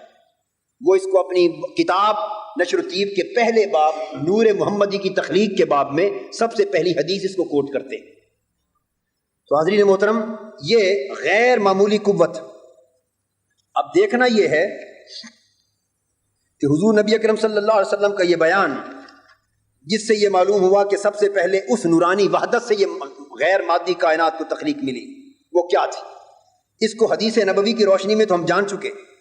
اب جو ایمان افروز بات ہے، یہ بات تو میرے وجدان نے یہاں تک پہنچایا، مگر عجیب بات ہے کہ اس تحقیق کو لکھ لینے کے بعد میں اسی طرح ماڈرن کاسمالوجی اور اس ماڈرن سائنس کی کتابوں کو سٹڈی کر رہا تھا، اور یقین جانیے اس دن میرے روحانی کیف اور سرور کی کوئی انتہا نہ رہی، اور میں 2 دن مسلسل ایسا سمجھیے کہ روحانی کیف اور سرور میں مست رہا اور جھومتا رہا، یہ پڑھ کر کہ اس ماڈرن کاسمالوجی کی کتاب نے اس نور کی سب سے پہلے تخلیق کو تحقیق کے ساتھ ثابت کر دیا ہے۔ اور اس دن میں نے کہا کہ یا رسول اللہ صلی اللہ علیہ وسلم آپ کا ہر فرمان حق ہے، اور اے اللہ تیرے دیے ہوئے دین کا ایک ایک حرف حق ہے، لوگوں کی سمجھ میں بات آئے یا نہ آئے مگر یہ نظام سائنس تیرے دین اور تیرے نبی کی کہی ہوئی ہر بات کو سچا ثابت کر دے گا۔ اب دیکھیے وہ کیا، 1940 میں جارج کھیمو نامی سائنسدان نے بگ بینگ ایویڈنس کے حوالے سے تحقیق شروع کی۔ جب تحقیق شروع کی اس نے یہ بیان کیا، اس وقت وہ جو modern science big bang theory کو جو ڈیولپ کیا اور جو وہ کاسمک ریڈیشن بیک گراؤنڈ جس کا میں نے ذکر کیا ہے، کاسمک بیک گراؤنڈ ریڈیشن کی تھیوری، اس کے تحت انہوں نے بیان کیا کہ right after the big bang the universe was so hot that thermonuclear reactions could occur throughout space۔ وہ کہتے ہیں کہ جب وہ بگ بینگ ہوا یعنی بہت بڑا ایکسپلوژن دھماکہ ہوا، وہ مادی وجود جو مائنیوٹ کاسمک ایکٹ تھا جب وہ پھٹا اس کے ایکسپلوژن کو بگ بینگ کہتے ہیں، اور اس سے جب یہ دھماکہ ہوا اور کائنات وجود میں آئی، ایگزیکٹلی اسی کے فوراً بعد پوری کائنات بہت گرم تھی، اور اس کا میں ٹیمپریچر بتا چکا ہوں کہ 100 ارب ڈگری سینٹی گریڈ ٹیمپریچر تھا، بہت حرارت زیادہ تھی، اور وہ جو ریئیکشنز تھے وہ سارے خلا اور ساری فضا میں موجود تھے، تھرمونیوکلیئر ریئیکشنز، اور کہتے ہیں کہ دس وڈ مین، اب میں لیٹسٹ سائنس کی تھیوری کو کوٹ کر رہا ہوں، this would mean that the early universe was filled with high energy short wave photons. اس کا مطلب یہ ہوا and these are the particles of light, اس سے یہ ثابت ہوا کہ یہ بگ بینگ سے پہلے جب مادی کائنات وجود میں نہیں آئی تھی، اس سے پہلے یہ ثابت ہو گیا کہ یہ ساری کائنات اپنے اوائل کے دور میں صرف اور صرف نیچے سے اوپر ایک نور کے ساتھ معمور تھی۔ The early universe، میں پھر پڑھ رہا ہوں، was filled with high energy short wave photons and these are bundles of lights and particles of lights۔ اوائل دور کائنات سارا کا سارا روشنی کے ساتھ معمور تھا، نور کے ساتھ معمور تھا، اور یہ نور بڑی مضبوط توانائی اور بڑی طاقت کا حامل تھا۔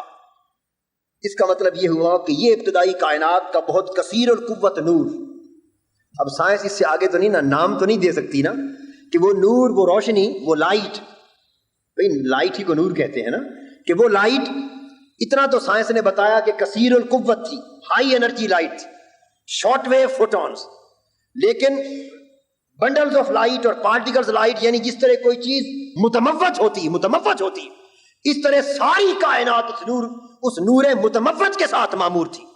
وہ نور کثیر القوت تھا، وہ نور ساری کائنات پر حاوی تھا، اور اس کے سوا اوائل کائنات میں اور کچھ نہ تھا۔ تو سائنس اس سے آگے اس نور کا نام تجویز کرنے سے رہی۔ سائنس نے اوائل کائنات میں نیچے سے اوپر تک فقط نور کا پایا جانا تو بیان کر دیا۔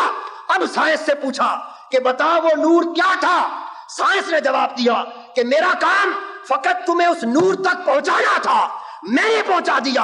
اب ادھر سے حدیث مصطفی بولی کہ اس سے آگے جواب دینا سائنس کا کام نہیں، حضور بتاتے ہیں کہ وہ نور مصطفی تھا، وہ نور محمدی تھا۔ اس لیے جو بات قابل توجہ ہے، وہ نور خالق تو ہو نہیں سکتا، نور خالق تو ہو نہیں سکتا، کیونکہ وہ تقسیم سے اور آگے پروسیسز میں سے گزرنے سے پاک ہے۔ وہ نور ہوگا تو مخلوق ہی کا نور ہوگا، اور باقی مخلوق ابھی وجود میں نہیں آئی، باقی مخلوق ساری ابھی وجود میں نہیں آئی، اس کا آغاز ہو رہا ہے، اور نور الہی ہو نہیں سکتا چونکہ وہ پروسیسز میں سے گزرنے سے پاک ہے۔ تو انٹرمیڈیری ایک ہی خلق ہے کہ خدا کے بعد اور باقی مخلوق سے پہلے وہ ایک ہی نور ہے جس کو نور محمدی کا نام دیا جاتا۔ حاضرین محترم، اس بگ بینگ تھیوری کے تصور کے بعد یہ تو تھا اس کائنات اور عالم آفاق کے آغاز اور ابتدا سے متعلق تصور۔ اب اس بگ بینگ تھیوری نے آسیلیٹنگ یونیورس تھیوری کی شکل میں آگے ڈیولپ کر کے اس کائنات کے انجام اور کائنات کے اختتام کی بھی خبر دے دی۔ اور کتنا ایمان افروز پہلو ہے یہ سائنس کا کہ قرآن اور حدیث نے جو علامات اور جو معاملات قیامت کے نکات کے بیان کیے تھے، لفظاً دور جدید کی سائنس نے، جس کو آسیلیٹنگ یونیورس تھیوری کا نام دیا جاتا ہے، اس آسیلیٹنگ یونیورس تھیوری نے لفظاً قرآن اور حدیث کی نصوص کی تصدیق کرتی، اور آج سائنس اس ہی تصور کے مطابق جو قرآن اور حدیث نے دیا قیامت کے قائم ہونے کو تسلیم کرتی۔ اب چونکہ یہ سائنس کا موضوع نہیں ہے کہ وہ حشر و نشر اور قیامت کے تصورات کی بات کرے، چونکہ وہ تصور پھر ما بعد طبی اور ماورائی تصور بن جاتا ہے، مگر کیا کچھ اس صفحہ ہستی پر کائنات میں ہوگا، کیا کیا رونما ہوگا، اور کن کن علامتوں کے مجموعے کو قیامت کہا جاتا ہے، وہ تمام علامتیں جو قرآن اور حدیث نے بیان کی سائنس تسلیم کر چکی۔ آئیے اب سائنس کا کہنا یہ ہے کہ جس طرح یہ کائنات، مادی کائنات زمین و آسمان کی ایکسپلوژن سے شروع ہوئی، یعنی حالت یہ عمل فتق سے شروع ہوئی، بگ بینگ سے، سائنس کہتی ہے کہ اس کائنات کا اختتام بھی بگ بینگ پر ہوگا، اختتام بھی دھماکے پر ہوگا، بہت بڑا دھماکہ ہوگا، مگر فرق یہ کہ پہلا دھماکہ ایکسپلوژن سے ہوا، کسی فتق سے پھٹ جانے سے، اور دوسرا دھماکہ کولیجن سے ہوگا، ٹکرا جانے سے۔ اب یہ نکتہ قابل توجہ ہے، سائنس نے تو بہر طور مدت کا بھی اندازہ بیان کیا ہے۔ سائنس کا کہنا یہ ہے کہ یہ مادی کائنات کی تخلیق اور اس کا اختتام یہ ایک سائیکل ہے، اور اس سائیکل کا اندازاً کل پیریڈ 80 ارب سال ہے، 80 ارب سال، جس میں سے بقول سائنس کے 15 ارب سال کا زمانہ گزر چکا اور 65 ارب سال کا عرصہ باقی۔ آپ اب بڑے مطمئن ہو گئے۔ یہ جو 14 صدیوں کے بعد قیامت کا مسلسل آپ ڈنڈورا سنتے چلے آ رہے تھے، آج کے بعد آپ خوب عیش کی نیند جا کے سوئیں گے۔ بات یہ ہے کہ بہت سی چیزیں ان سائنٹیفک ہوتی ہیں جو ہم لوگ کہنا شروع کر دیتے ہیں۔ 14 صدیوں کے بعد 15ویں صدی میں قیامت کا کوئی تصور نہ قرآن میں ہے نہ حدیث میں، یہ خدا جانے کہاں سے چل پڑا، دراصل اسرائیلی روایات کی بنیاد پر ایک بن گھڑت تصور ہے۔ اور یہ جو استدلال کیا جائے اس سے کہ حضور علیہ السلام نے فرمایا انا والساعۃ کہاتین، ان دو انگلیوں کو اشارہ کرتے ہوئے فرمایا کہ میں اور قیامت ان دو انگلیوں کی مانند ہیں۔ ہمارے بعض اہل علم نے اس اشارے سے یہ استنباط کیا کہ جس طرح یہ انگلیاں بڑی قریب ہیں، سو اسی طرح حضور نے فرمایا کہ میں اور قیامت ان دو انگلیوں کی مانند ہیں، یعنی بہت قریب ہیں، اب قیامت میرے زمانے کے ساتھ بہت جلد آنے والی۔ اس سے مفہوم یہ لے لیا کہ قیامت بے شک قریب ہے، اس میں کوئی شک نہیں، اس قرب قیامت کی بحث میں کوئی شک نہیں، مگر اس کا معنی کیا ہے کہ میں اور قیامت ان دو انگلیوں کی طرح قریب ہیں؟ میں یہ سمجھتا ہوں عاجزانہ طور پر ایک ادنا سے طالب علم کی حیثیت سے کہ اس کا معنی صدیوں اور زمانوں سے متعلق نہیں ہے۔ اس کا معنی یہ ہے کہ جس طرح یہ دو انگلیاں آپس میں بلا واسطہ غیر قریب ہیں اور ان دو کے درمیان کسی اور شے کا واسطہ نہیں، اسی طرح میرے زمانہ نبوت اور قیامت میں کوئی واسطہ اور نہیں۔ یہ تصور ختم نبوت ہے، ختم نبوت کا فلسفہ بیان کیا کہ اب قیامت کے دن تک میری ہی نبوت کا دور چلے گا، اب کسی اور نبی کا زمانہ میرے اور قیامت کے درمیان حائل نہیں ہو سکتا۔ جس طرح ان دو انگلیوں کے درمیان کوئی اور شے حائل نہیں ہے، اس طرح میرا زمانہ نبوت اور قیامت یوں متصل ہے کہ کسی اور کا زمانہ حائل نہیں ہے۔ اب یہ زمانہ کتنے اربوں سالوں پر محیط ہے یہ اللہ جانتا ہے، یہ اللہ کا رسول بہتر جانتا ہے، مگر ہے قریب، اور قرب کا معنی یہ ہے۔ اور میں یہاں ایک عجیب لطیف نکتہ عرض کرنا چاہتا ہوں، وہ میرا وجدانی نکتہ ہے۔ میں یہ سمجھتا ہوں اور آپ لوگ بھی اس پر ایمان رکھتے ہیں کہ ساری کائنات کی وجہ تخلیق اور بزم کائنات ارض و سما کی رونق حضور نبی اکرم صلی اللہ علیہ وسلم کی ذات گرامی، یہ ساری کائنات ہمارے ایمان کے مطابق حضور کی وجہ سے تخلیق کی گئی۔ حدیث قدسی میں ہے لولاک لما خلقت الافلاک لولاک لما خلقت الارضین، محبوب تم نہ ہوتے تو میں زمین و آسمان کی کائنات کو بھی پیدا نہ کرتا۔ تو ساری کائنات اللہ جل مجدہ نے حضور علیہ السلام کی خاطر پیدا کی، تو کائنات کی تخلیق حضور کی خاطر ہوئی، اور حضور کی بعثت سے پہلے اربوں برس کائنات کی تخلیق کو گزر چکے، اربوں برس کائنات کی تخلیق کو گزر چکے، صرف کم و بیش 4.5 ارب سال تو زمینی زندگی کے آغاز کو گزر چکا ہے، اور جو چٹانیں دریافت ہوئی ہیں زمین پر چٹانیں، ان میں سے آخری زیادہ عمر رکھنے والی چٹان 4.5 ارب سال پرانی، ان فوسل سے یہ زمینی زندگی کا اندازہ لگایا گیا۔ تو دوستو جس شخص کی خاطر، جس ہستی کی خاطر، جس دولے کی خاطر ساری کائنات کی تخلیق ہوئی، اس کے آنے سے پہلے تو اربوں سال بیت جائیں اور جو اصل مقصود آ جائے تو پھر 1400 سال کے بعد زمانہ سمیٹ دیا جائے. یہ تو یوں بات ہو گئی کہ تمنا مختصر سی ہے مگر تمہید طولانی. اگر اربوں برس حضور کی آمد سے پہلے تمہید میں گزرے ہیں تو خربوں برس ابھی حضور کی آمد کے بعد فیض سے گزریں گے. تو یہ قیامت تک کا زمانہ کتنے اربوں خربوں سال کا ہے، یہ سب حضور کے زمانے نبوت میں چلے گا. بہرحال اختتام قیامت کا کلیاً پر ہوگا، وہ بھی دھماکہ ہوگا اور ٹکراؤ ہوگا. اب یہ آسیلیٹنگ یونیورس تھیوری ہے، میں اس کا انگلش ورژن پڑھ کے سنانا چاہتا ہوں، اس کے بعد اس کا اردو میں خلاصہ اور پھر اس کا کمپیریزن قرآن کے ساتھ اور پھر حدیث کے ساتھ. یہ انتہائی اہم ایمان افروز اور غور طلب موازنہ ہے قرآن اور سائنس کا. آسیلیٹنگ یونیورس تھیوری کیا ہے اس کو سمجھ لیجئے. سائنس کہتی ہے most astronomers now believe that the universe started with a gigantic explosion, the Big Bang, about 15 billion years ago. According to the theory, a minute cosmic egg of immeasurable energy exploded. Matter, gravity, and electromagnetism were created in unimaginable blast. Galaxies formed, and the universe began to expand at enormous speed, as it is still doing today. Two other concepts have been proposed to explain the birth of the universe: the oscillating universe and steady state. Steady state رد ہو چکا ہے. Oscillating universe theory. The Big Bang idea is taken a step further by the oscillating universe theory. یعنی Big Bang idea آگے بڑھ گیا oscillating universe theory میں. The present expansion, it says, اب اگلا تصور آ رہا ہے, will be followed by a contraction brought on by the force of gravity. The outward speeding galaxies will slow and stop like balls tossed straight up in the air, then fall back toward the center. Finally, they will collide, triggering a new Big Bang. The cycle is repeated about once every 80 billion years. Most scientists believe that the universe will continue to expand, but that at a certain point, matter will collapse into huge black holes.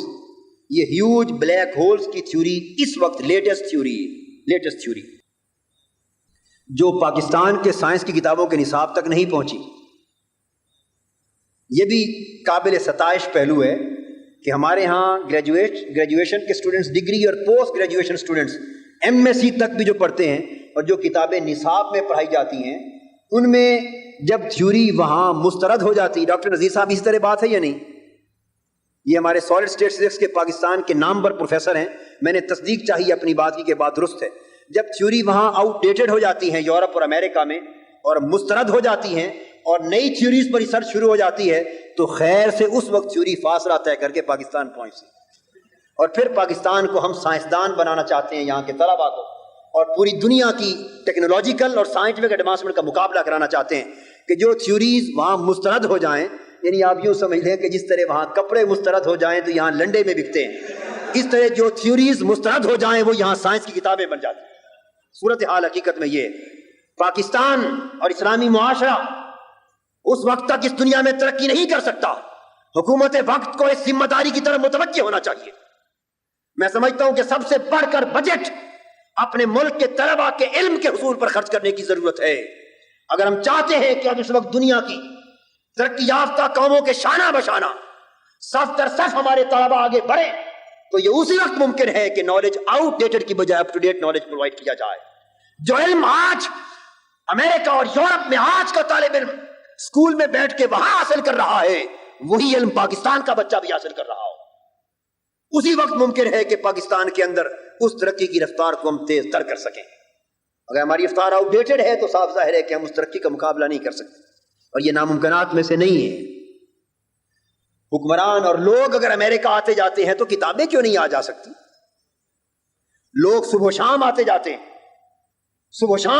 ہیں تو کیا وجہ ہے کہ نصابات نہیں آ سکتے، کتب نہیں آ سکتی؟ ٹھیک ہے، پریکٹیکل ایسپیکٹ جو ہے ریسرچ کا، ایکسپیریمنٹل ایسپیکٹ جو ہے لیبورٹریز کا، اس کی ایڈوانسمنٹ اتنی نہ صحیح کم سے کم تھیوریٹیکل نالج کا علم تو ہو سکتا. تو میں یہ عرض کر رہا تھا کہ انہوں نے بتایا کہ یہ سارا کچھ کولیپس ہوگا into huge black holes. Hydrogen and helium, which today constitute most of the universe, will be used up in the thermonuclear fire of stars. No new stars will be born, and the universe will consist of dead stars, بے نور ستارے. meteoroids, rocks and other cosmic debris.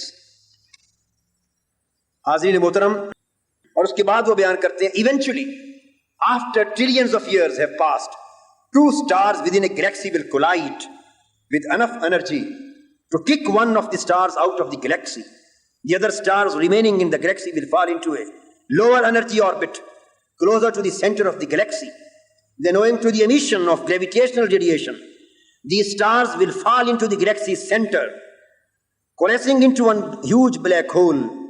اور آخر میں وہ بیان کرتے ہیں کہ یہ سارا کچھ ultimately these black holes will evaporate in a burst of particles. یہ سب کچھ جس طرح پگھل جاتا ہے اور ذروں ریزوں کی طرح منتشر ہو جائے گا. And radiation to the explosion of a billion bombs. اس تصور کو میں اب اردو میں اس کا خلاصہ بیان کرنا چاہتا ہوں کہ یونیورس oscillating universe تھیوری کیا ہے اور theory of black huge holes کیا ہے. تخلیق کائنات کے اختتام کی بات کرتے ہوئے موجودہ سائنس اس نتیجے پر پہنچی ہے، نمبر 1 کہ وسعت پذیر کائنات بالآخر سکڑنا شروع ہوگی. یہ نکات ذہن نشین کرنے کے قابل، ان کا ایک ایک لفظ اگر آپ یاد رکھیں تو اس کے بعد جب ہم اس کو قرآن اور حدیث کے ساتھ کمپیئر کریں گے تو پھر کمپیریزن کا حق ادا ہوگا. وسعت پذیر کائنات بالآخر سکڑنا شروع ہوگی، کہکشائیں گلیکسیز مزید پھیلنے کی بجائے سکڑنے لگیں گی، حتیٰ کہ ایک دوسرے سے ٹکرا جائیں گی. یہ ٹکراؤ کولیجن ایک بہت بڑے دھماکے پر منتج ہوگا. اب قیامت بتا رہا ہوں کہ قیامت کیا ہے، بہت بڑے دھماکے پر منتج ہوگا. اور یہ بھی پہلے کی طرح ایک بگ بینگ ہوگا جس کا عرصہ اس وقت سے تقریباً 65 ارب سال بعد کا بیان کیا گیا ہے، مگر اصل مدت واللہ ورسولہ اعلم بالصواب. تیسرا اصول، سماوی طبقات سکڑ جائیں گے، ان کا مادہ دفعتاً کولیپس ہو جائے گا، ان کی کشش شکل اتنی بڑھ جائے گی کہ وہ ایک دوسرے کو کھینچ لیں گے اور ایک دوسرے سے ٹکرانے لگیں گے اور سب کے سب بے نور ہو جائیں گے. اور ان کو ہیوج بلیک ہولز کا نام دیا گیا ہے. کہکشاؤں کے ستارے آپس میں ٹکرا کر ایک دوسرے کو کہکشاؤں سے باہر گرا دیں گے، ستارے نیچے گرنے لگیں گے کہکشاؤں سے باہر، حتیٰ کہ اسی عمل کے نتیجے میں کہکشائیں بھی آپس میں ٹکرا جائیں گی، چکرانے لگیں گی اور آپس میں ٹکرا کر پاش پاش ہو جائیں گی، پاش پاش ہو جائیں گی. پانچواں اصول، ستاروں میں ہائیڈروجن اور ہیلیم جن سے روشنی ہوتی ہے خرچ ہو کر ختم ہو جائے گی اور یہ سب ستارے بے نور ہو جائیں گے، ان کی روشنی سمیٹ دی جائے گی. اور یہ سکڑے ہوئے بالآخر چھٹا اصول بعد ازاں، یہ سکڑے ہوئے سیاہ مادے ہیوج بلیک ہولز یہ بھی بالآخر بخارات بن کر ذرات کی طرح ریزہ ریزہ ہو کے منتشر ہو جائیں گے. یہ 6 عناصر ہیں oscillating universe theory اور theory of black huge holes کے 6 عناصر. اب آئیے قرآن مجید کی طرف. قربان جائیں کاش آج کا نوجوان قرآن و حدیث کا مطالعہ کرتا اور قرآن و حدیث کا ایک ایک لفظ اس کے ایمان کی تقویت کا باعث ہوتا، بشرطے کہ ایک طرف اس کے سامنے سائنسی تحقیقات ہوتی اور ایک طرف اللہ اور اللہ کے رسول کے فرمودات ہوتے اور یہ کمپیریٹو سٹڈی اسے آگاہ کرتی کہ اسلام اور قرآن و سنت کو چھوڑ کر حقیقت کائنات میں کہیں اور نہیں مل سکتی. اب آئیے وہ 6 اصول جو میں نے خلاصتاً بیان کیے ان کو سامنے رکھ لیجئے ذہن میں. اب قرآن کو پڑھیے. قرآن سورہ الفجر آیت نمبر 21 میں کہتا ہے کلا اذا دکت الارض دکن دکا، ہاں جب زمین ٹکرا کر باش باش کر دی جائے گی. اب مجھے پیچھے لوٹانے کی ضرورت نہیں ہے، آپ سب کوئی سن چکے ہیں. ٹکرا کر باش باش کر دی جائے گی. سورہ انشقاق آیت نمبر 1 اور 2 فرمایا اذا السماء انشقت وازنت لربها وحقت، اور جب آسمان شک ہو جائے گا، پھٹ جائے گا اور وہ اپنے رب کا حکم بجا لائے گا اور وہ اسی کا سزاوار ہے. سورہ الانفطار آیت نمبر 1 تا 2 اذا السماء انفطرت واذا الكواكب انتثرت، جب آسمان یعنی سماوی طبقات پھٹ جائیں گے اور جب ستارے جڑ کر نیچے گر پڑیں گے. آپ نے سنا ہے کہ گلیکسیز کے ستارے ٹکرائیں گے اور ایک دوسرے کو دھکیل دیں گے اور گلیکسیز سے نیچے گر جائیں گے. اور قرآن کہتا ہے اذا الكواكب انتثرت، جب ستارے ٹکرا کر جڑ کر نیچے گر پڑیں گے. جڑ کر گرنا بڑی کمال کی بات، یعنی گلیکسیز کے سینٹر میں سے نکل جانا اور جڑ کے گر جانا. اور پھر فرمایا یہ کولیپس، مادہ کے کولیپس کرنے کا اور ہیوج بلیک ہولز کی طرف اشارہ فرمایا سورہ تکویر آیت نمبر 1 اور 2، اذا الشمس کورت واذا النجوم انکدرت، جب سورج لپیٹ دیا جائے گا اور اس کی روشنی بالکل ختم کر دی جائے گی اور سب ستارے بے نور ہو جائیں گے۔ آپ پڑھ چکے ہیں کہ ہائیڈروجن اور ہیلیم جس کی وجہ سے روشنی وہ ختم ہو جائیں گے اور اس کے نتیجے میں سورج چاند ستارے سب بے نور ہو جائیں گے۔ اور قرآن کہتا ہے اذا الشمس کورت، جب سورج کی روشنی لپیٹ دی جائے گی، واذا النجوم انکدرت، اور جب ستارے سب بے نور ہو جائیں گے۔ اور پھر قرآن المرسلات آیت نمبر 8 سے 10 تک کہتا ہے وَإِذَا النُّجُومُ طُمِسَتْ وَإِذَا السَّمَاءُ فُرِجَتْ، بس جب سب ستارے بے نور ہو جائیں گے، سیاہ ہو جائیں گے، اور جب آسمان پھٹ جائے گا اور اس میں جھروکے نظر آئیں گے۔ اس کے بعد اب بخاری، صحیح بخاری کی حدیث کی طرف آئیے تاکہ یہ بھی پتا چلے کہ اسلام کا لٹریچر فقط قرآن پر نہیں بلکہ حدیث نبوی پر بھی مبنی ہے، اور حدیث نبوی اسی طرح سچائی کی بہت بڑا منبع اور سرچشمہ ہے جس طرح سچائی اور صداقت کا منبع اور سرچشمہ قرآن۔ صحیح بخاری کتاب و بدء الخلق، حضور علیہ السلام نے فرمایا الشمس والقمر مکبران یوم القیامہ، جب قیامت آئے گی تو قیامت کے دن سورج اور چاند سب بے نور ہو کر آپس میں ٹکرا جائیں، بے نور ہو کر آپس میں ٹکرا جائیں گے۔ اب شارحین حدیث اس مکبران کا معنی یہ بھی لیتے ہیں کہ آپس میں مل جائیں گے اور ایک دوسرے پر چڑھ جائیں گے، جیسے تکویر عربی زبان میں امامہ جب باندھتے ہیں نا، آپ بل دیتے ہیں ایک پر دوسرا اور اس پر تیسرا، اور وہ ایک دوسرے پر چڑھ جاتے ہیں بل، اس کو بھی تکویر کہتے ہیں۔ تو مکبران یعنی سورج اور چاند ستارے سیارے ایک دوسرے پر چڑھ جائیں گے، ٹکرا جائیں گے۔ اور دوسرا معنی محدثین نے بیان کیا مکبران کا معنی کہ ان کی روشنی ختم ہو جائے گی، بے نور ہو جائیں گے۔ اور تیسرا معنی بیان کیا کہ سورج چاند ستارے ہی نہیں بلکہ ارضی اور سماوی سارے طبقات آپس میں ٹکرا جائیں گے اور پاش پاش ہو جائیں گے۔ اب دیکھیے صحیح مسلم فرماتے حضرت مقداد رضی اللہ تعالیٰ عنہ سے روایت، آپ نے حدیث سن رکھی کہ قیامت کے دن سورج مخلوق یعنی زمین کے اتنا قریب آ جائے گا اپنا مدار چھوڑ کر کہ 1 میل کا فاصلہ رہ جائے گا۔ اور یہ آسلیٹنگ یونیورس تھیوری کہتی ہے کہ جب اپنے مدار سے نکل گئے اور بلیک ہیوج ہولز جب وہ سکڑ جائیں گے تو ان کی کشش ثقل اتنی بڑھ جائے گی کہ ایک دوسرے کو کھینچ کر قریب کر لیں گے، اور وہ سورج جو اس وقت کروڑوں میلوں کی مسافت پر ہے اس وقت کھینچ کر 1 میل کی مسافت پر آ جائے گا، اور پھر اور قرب ہوگا حتیٰ کہ آپس میں بالآخر ٹکرا جائیں گے۔ اور سورہ ابراہیم آیت نمبر 48 میں قرآن مجید نے کہا یوم تبدل الارض غیر الارض والسماوات، اور سارا کچھ ٹکرا کر اس طرح بلیک ہیوج ہولز کی صورت میں اس طرح ختم ہو جائے گا کہ اس دن نہ زمین زمین رہے گی نہ آسمان آسمان رہیں گے، زمین نئی زمین سے بدل دی جائے گی، آسمان نیا مخلوق سے بدل دیا جائے گا۔ تبدل الارض یعنی ہر چیز کا وجود موجودہ ختم ہو جائے گا۔ اس پر حضرت عائشہ صدیقہ رضی اللہ تعالیٰ عنہ فرماتی، مشکات باب النفخ فی الصور، حدیث مسلم کی ہے، فرماتی ہیں کہ میں نے پوچھا یا رسول اللہ صلی اللہ علیہ وسلم، سألت رسول اللہ صلی اللہ علیہ وسلم عن قولہ یوم تبدل الارض غیر الارض والسماوات فأین یکون الناس یومئذ قال علی الصراط، میں نے پوچھا آقا جب اس دن زمین بدل جائے گی کچھ نہ بچے گا تو لوگ کہاں ہوں گے قیامت کے دن؟ حضور علیہ السلام نے فرمایا اس دن صراط پر ہوں گے، یعنی وہ ایک نئی دنیا ہوگی، صراط اور یوم محشر یہ دنیا نہیں ہوگی جس پر ہوں گے۔ اور ایک قرآن مجید سورہ زمر آیت نمبر 67 میں فرمایا والسماوات مطویات بیمینہ، اور وہ سارے سماوی طبقات آپس میں سمیٹ دیے جائیں گے اور اللہ تعالیٰ کے دست قدرت میں سمیٹ کر آ جائیں گے۔ اس طرح صحیح مسلم کی حدیث ہیں، اور اللہ تبارک و تعالیٰ اس دن فرمائیں گے، حدیث میں آتا ہے کہ جب زمین و آسمان کی کائناتیں اللہ تعالیٰ سمیٹ کر ختم کر کے اپنے دست قدرت میں رکھ لے گا، اس دن باری تعالیٰ کی آواز بلند ہوگی، وہ فرمائے گا ہر شے کو جب طاقت اور قدرت تمام درم برم ہو چکا ہوگا، وہ فرمائے گا آج جابر متکبر حکمران اور لوگ کہاں ہیں، آج جابر متکبر کہاں ہیں، لمن الملک اليوم للہ الواحد القہار، یہ آواز بلند ہوگی۔ اور قرآن مجید بار بار اس کو بیان کرتا اور حدیث اس کو دہرایا جائے گا۔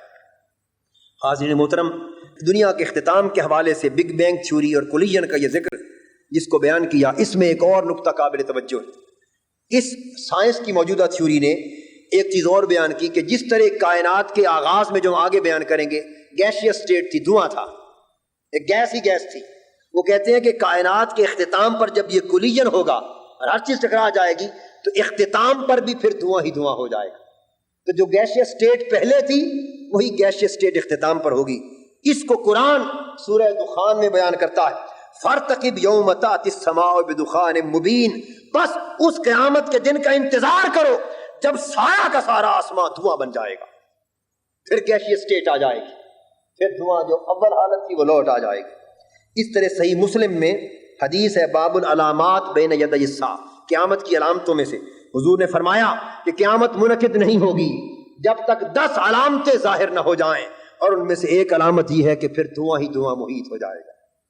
اور دوسری علامت حضور نے فرمائی طلوع الشمس من مغربها، کہ سورج اپنے اصل مدار پر چلنے کی بجائے الٹ سمت سے ابھرنے لگے گا، یعنی بجائے مشرق کے مغرب سے طلوع ہوگا.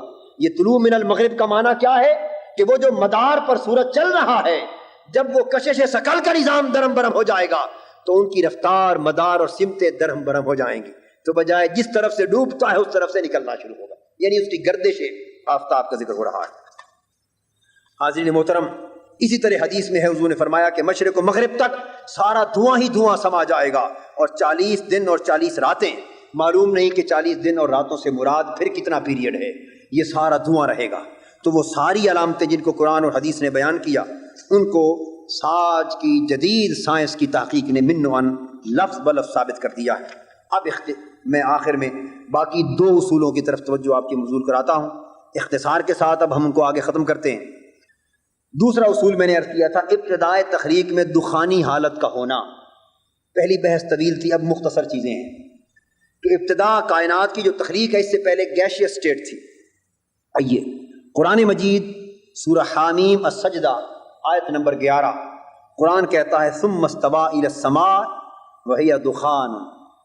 اس بگ بینگ کے بعد قرآن کا کہنا ہے وہ جو بگ بینگ ہوا، ایکسپلوژن، عمل فتق جس سے مادی کائنات وجود میں آئی، ثم اس کے بعد، آفٹر فتق، اس بگ بینگ کے بعد، ثم استوى الى السماء، پھر اللہ تعالیٰ نے بالائی طبقات کی طرف توجہ کی. جب یہ کائنات مادی وجود میں آ گئی، زیریں اور بالائی طبقے بن گئے، تو پھر اللہ تعالیٰ نے بالائی حصے کی طرف توجہ کی، وہی دخان، اور وہاں صرف گیس ہی گیس تھی، گیشیس اسٹیٹ تھی، دھواں ہی دھواں تھا. اس دخان کو اے کلاؤڈ آف ہاٹ گیسز کہا جاتا ہے، اے کلاؤڈ آف ہاٹ گیسز. اب میں نے آسمان کا معنی بیان کرنے کی گفتگو کی تھی، مگر اب اس کو چھوڑ رہا ہوں.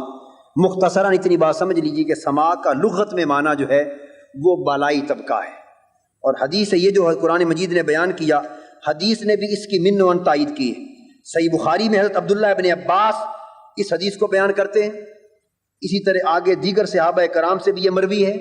تابعین میں سے سدی، ابو مالک، ابو صالح، صحابہ میں سے ابن عباس، ابن مسعود اور دیگر صحابہ نے بھی ان روایات کو، حدیث کو بیان کیا ہے. اور کثرت کے ساتھ مفسرین نے، جن میں ابن کثیر ہیں اور دیگر مفسرین ہیں، انہوں نے ان تمام تر تصورات کو سورج اپنا آسمانوں کی تخلیق کے بارے میں تسلیم کیا. یعنی ہمارے قدیم اسلامک لٹریچر میں بھی اس امر کی تصریح موجود ہے. اب یہ جو قرآن مجید نے بیان کیا کہ ابتداً hot cloud of hot gases تھا، دخانی حالت تھی، گیشیس اسٹیٹ تھی، یہ تو آج سے 1400 سال پہلے قرآن نے بیان کی. اس وقت یہ کاسمالوجی کا کوئی تصور نہ تھا، اور ابتدائے کائنات میں گیشیس اسٹیٹ تھی یا نہ تھی اس کو کوئی تصور بھی نہ کر سکتا تھا. قرآن نے جس وقت یہ حقیقت کو بیان کیا اس وقت شاید کسی کے ذہن میں یہ بات آئی یا نہ آئی، اور آج تک اس حقیقت کی کوئی اپریسیشن پورے طور پہ کر سکا یا نہ کر سکا. مگر آج سائنس نے اس کی تصدیق کر دی، اور سائنس اس دخانی حالت کو من و عن تسلیم کر چکی ہے. اور سائنس کا کہنا یہ ہے کہ ابتدائے تخلیق میں یہ ساری جو ورائی کائنات ہے یہ گیشیس اسٹیٹ تھی، اور اس کو وہ پرائمری نیبیولا کا نام دیتے ہیں، پرائمری نیبیولا. اس تصور کو سائنس نے پیش کیا، اور سائنس کی تھیوری کے الفاظ یہ ہیں: the fan shaped Orion nebula which glows in Orion's sword inset 1600 light years away from the earth. 1600 نوری سال دور، زمین سے 1600 نوری سال. 1600 نوری سال کیا ہے؟ نوری سال اگر میرا حافظہ غلطی نہیں کر رہا تو ایک 100 سال کے اندر 1,86,000 اور غالباً 400 میل فی سیکنڈ اس رفتار سے روشنی سفر طے کرتی. 1,86,000 میل فی سیکنڈ، ایک سیکنڈ.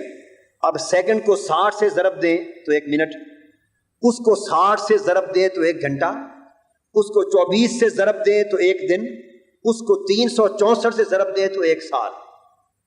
تو 1 سال کے اندر روشنی جتنا سفر طے کرتی ہے اس سفر کو نوری سال کہتے ہیں۔ اب اس کو سائنس کہتی ہے کہ 1600 نوری سال، اتنا دور ساری گیس ہی گیس اور دخان ہی دخان تھا، یہ سائنس نے تسلیم کیا ہے، جس کا مطلب یہ ہوا کہ زمین سے اتنے دور تک کی وسیع کائنات تو سائنس کے نالج میں آ گئی، اور اس سے آگے کتنی کائناتیں ہیں ان کو ابھی کوئی جان نہیں سکا، اور یہ ساری گیشیس اسٹیٹ تھی، اور کہتے ہیں کہ یہ سارا خلا consists of a cloud of hot gases and dust spread over at least 30 light years of space۔ آگے پھر 30 نوری سال تک وہ سارا خط جو ہے وہ ہاٹ کلاؤڈز ہی نظر آئے، اس سے آگے کہاں تک جاتا ہے سائنس کو معلوم نہیں۔ تو یہ اتنا دور بلند جو ساری فضائیں ہیں وہ ساری دخانی حالت کے ساتھ ان کا معمور ہونا، یہ قرآن کی اس آیت کی تصدیق ہو گئی کہ ثم استویٰ الی السماء، پھر باری تعالیٰ نے اوپر کے طبقات کی طرف توجہ کی، تو بھیا دخان، تو وہ کلاؤڈز آف ہاٹ گیسز تھے، وہ دخان اور گرم گیسز اور گرم دھوئیں تھے۔ اب تیسرا اصول جس کو قرآن نے بیان کیا اور آج سائنس نے اس کی تصدیق کی، وہ یہ کہ قرآن کہتا ہے کہ زمین پر زندگی کا آغاز پانی سے ہوا ہے۔ قرآن مجید کا ارشاد سورہ ہود صفحہ آیت نمبر 7، وَهُوَ الَّذِي خَلَقَ السَّمَاوَاتِ وَالْأَرْضَ فِي سِتَّةِ أَيَّامٍ وَكَانَ عَرْشُهُ عَلَى الْمَاءِ، اور وہی ہے جس نے آسمانوں اور زمین کو 6 ادوار میں پیدا کیا، اور اس سے قبل اس کا تخت اقتدار، عرش کا معنی تخت اقتدار، his authority it was on the water، اس سے پہلے اس کے اقتدار کا سارا تخت فقط پانی پر تھا، کہ زمین کی تخلیق اور مادی کائنات کی تخلیق سے پہلے فقط پانی ہی پانی تھا۔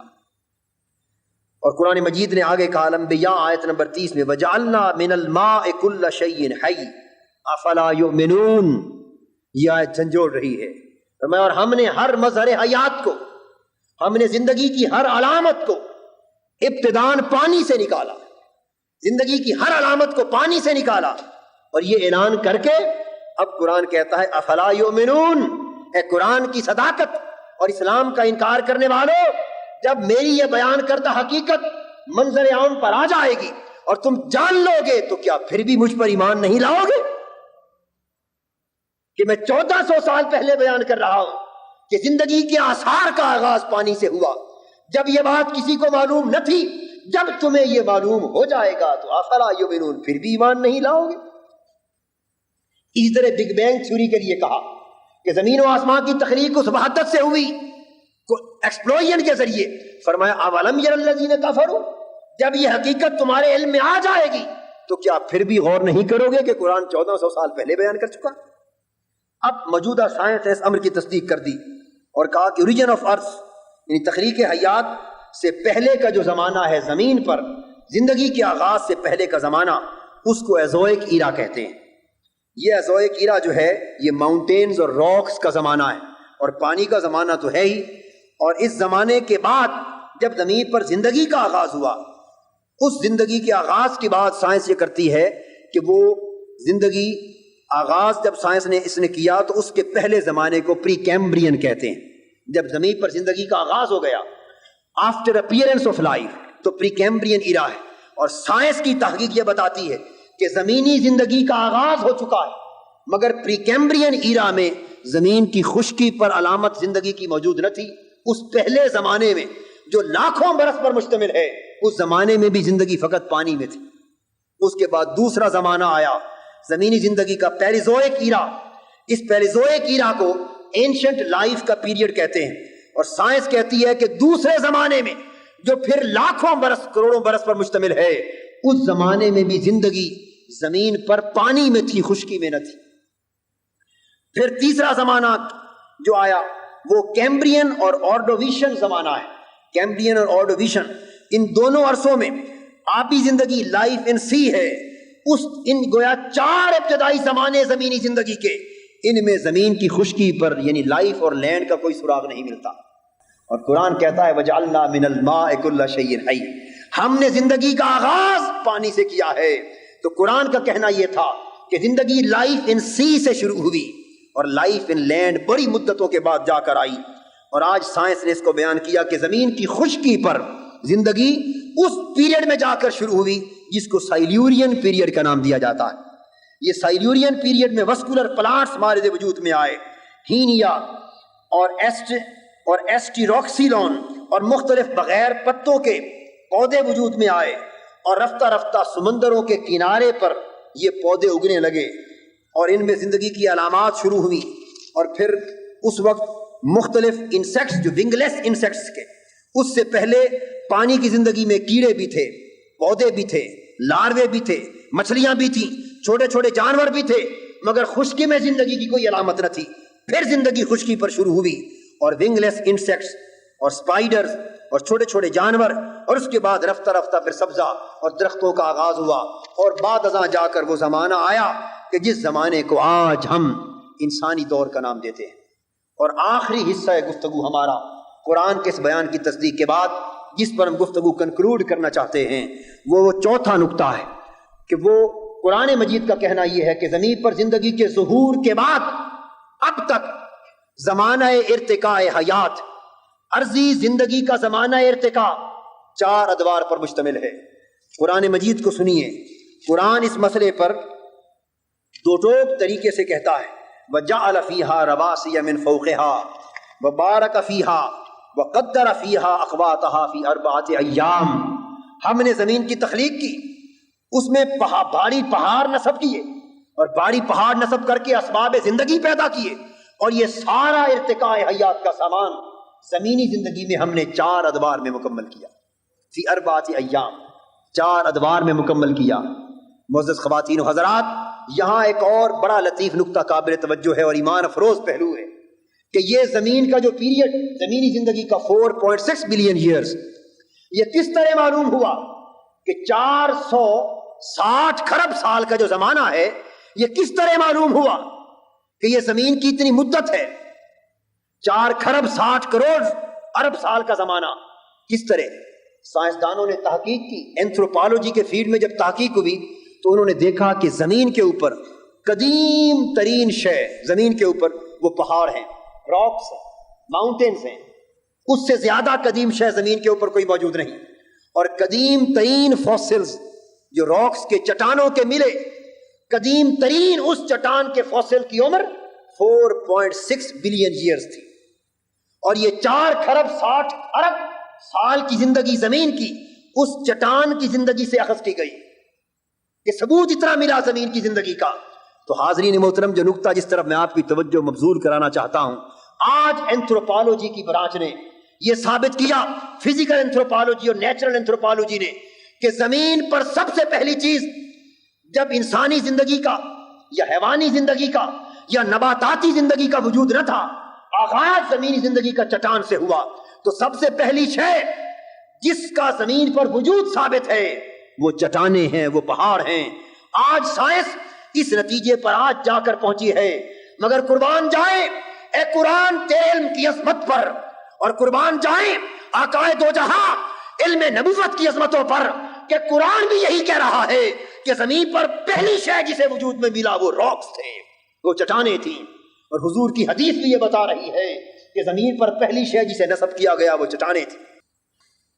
قرآن کہتا ہے جب ہم نے زمین پیدا کی وَجَعَلَ فِيهَا رَوَاسِيَ مِن فَوْقِهَا، تو سب سے پہلے زمین پر پہاڑ نصب کیے۔ اور حدیث کہتی ہے، صحیح حضور نے فرمایا کہ جب اللہ نے زمین کو پیدا کیا تو زمین کانپی۔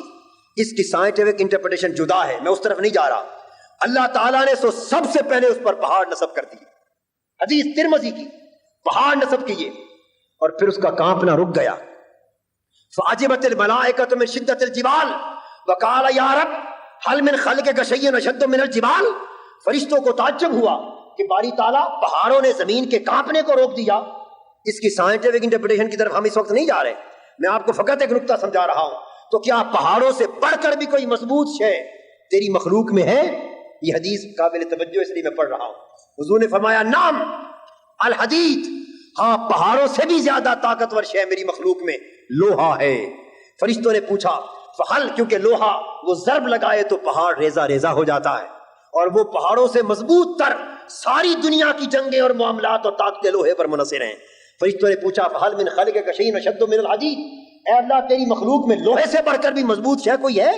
اللہ نے فرمایا نعم النار، ہاں لوہے سے بڑھ کر مضبوط طاقتور شے آگ ہے کہ اس میں لوہے کو ڈال دے تو آگ اس کو پگھال دیتی ہے۔ فرشتوں نے پوچھا فہل من خلقک شیء اشد من النار، تو پھر تیری آگ سے بھی بڑھ کر کوئی مضبوط شے ہے؟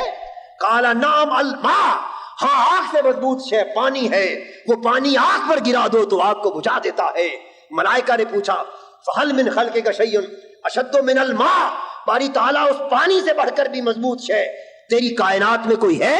اللہ نے جواب دیا نعم الریح، ہاں پانی سے بڑھ کر مضبوط شے ہوا ہے کہ جب یہ آندھی اور طوفان بل کے چل پڑے تو پانیوں دریاؤں کے رخ مڑ جاتے ہیں۔ تو ملائکہ نے پوچھا اے اللہ پھر ان طوفانوں اور آندھیوں ہواؤں سے بھی حل من خلقک شیء اشد من الریح، ان سے بڑھ کر بھی کوئی مضبوط شے ہے؟ تو اللہ نے جواب دیا نعم ابن آدم اذا تصدق بجبینہ یخفیہا من شمالہ، ہاں ان ہواؤں سے بھی بڑھ کر میرا بندہ ہے، اگر بندہ میرا سامنے میرا بندہ بن جائے تو پانی آگ ہوا اور ساری کائنات اور آندھیوں کے رخ بندے کے سامنے مڑ کے چلے جاتے ہیں۔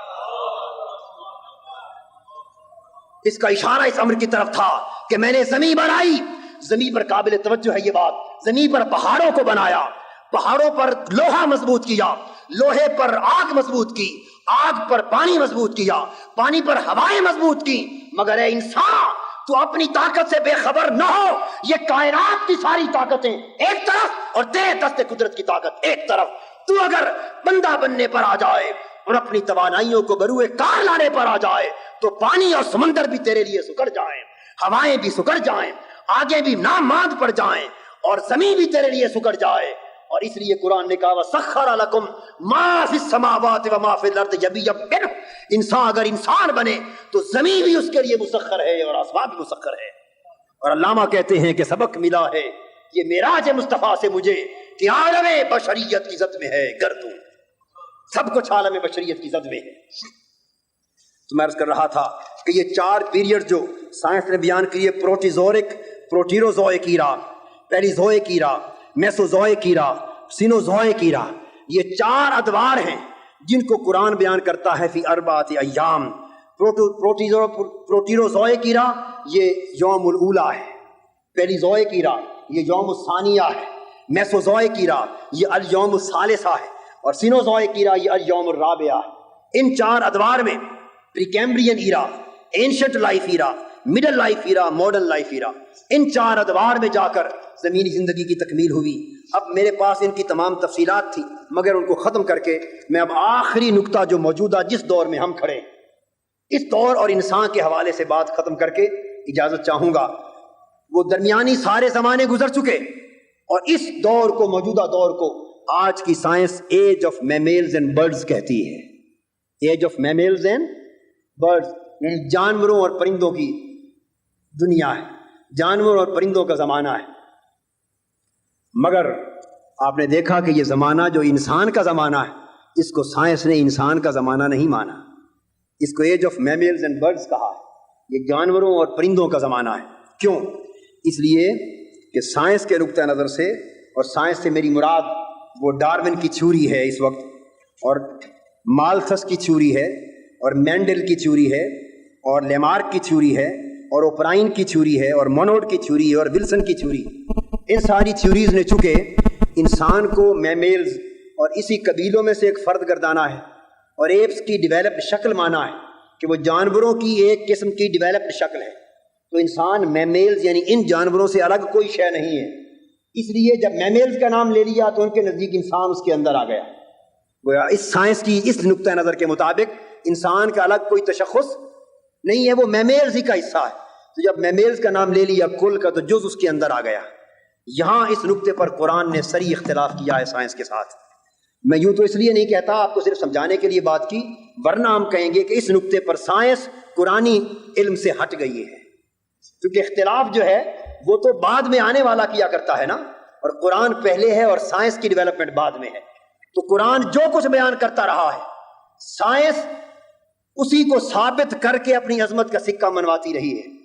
تو میرا نقطہ نظر یہ ہے کہ جب تک قرآن کی حقیقت کی تائید کرتی رہے گی سائنس، سائنس حقائق کو پاتی رہے گی، اور جو کسی راستے پر سائنس کی تحقیق قرآن کے راستے سے ہٹ گئی یا علم نبوت مصطفی کے راستے سے ہٹ گئی، قیامت تک ٹھوکریں کھاتی پھرے سائنس منزل کو نہیں پا سکتی۔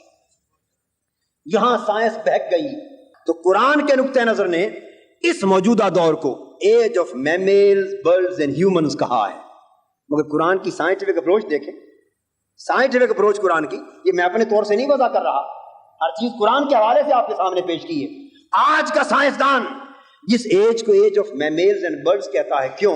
اس کی ترتیب زمانی میں حکمت، ان کے نزدیک میملز پہلے اور برڈز بعد میں، اس لیے age of mammals and birds کا نام دیا، جانوروں اور پرندوں کا زمانہ، اڑنا ڈیولپڈ فارم۔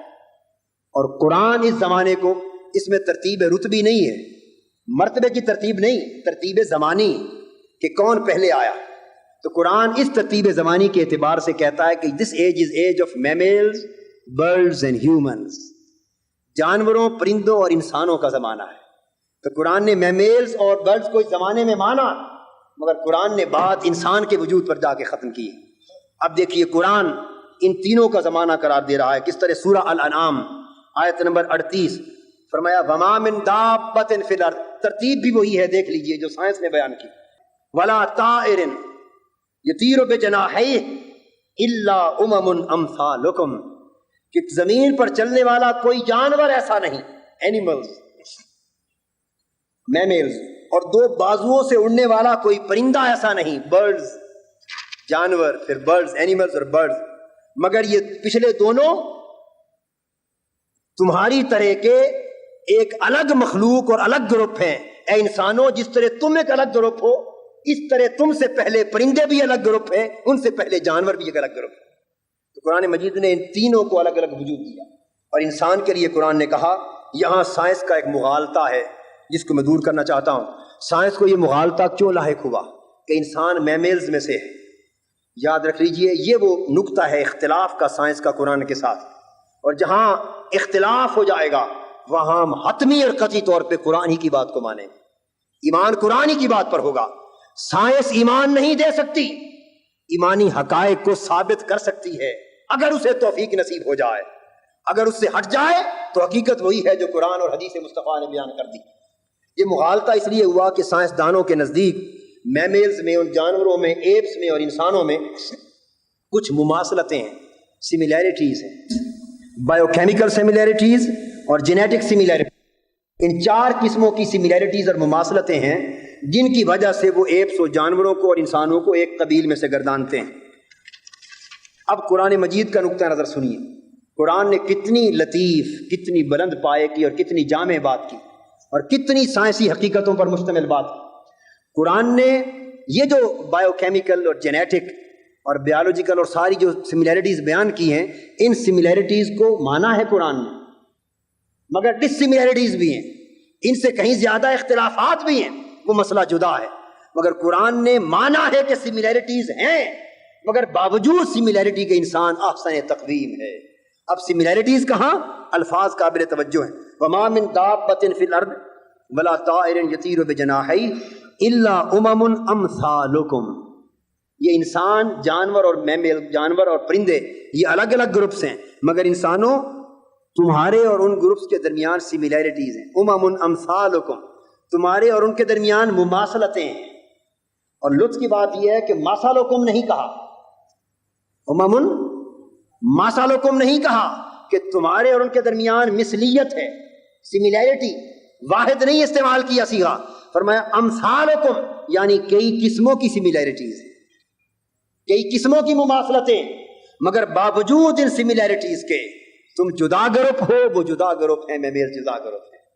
حاضرین محترم، چونکہ قرآن کے تصور کی سائنس نے یہاں تائید نہ کی، یہی وجہ ہے کہ آج سائنس ڈارونزم، لیمارکزم اور نیو ڈارونزم کی ساری تھیوریاں اپنے ارتقاء کے سارے مرحلے طے کرنے کے باوجود آج ڈارونزم نظریہ ارتقاء، جو ڈارون کا نظریہ ارتقاء ہے، آج مغرب کی دنیا ہے سائنس سارے ارتقاء کے باوجود اس نظریے پر متفق نہیں ہو سکی، آج تک اس نظریے پر متفق نہیں ہے۔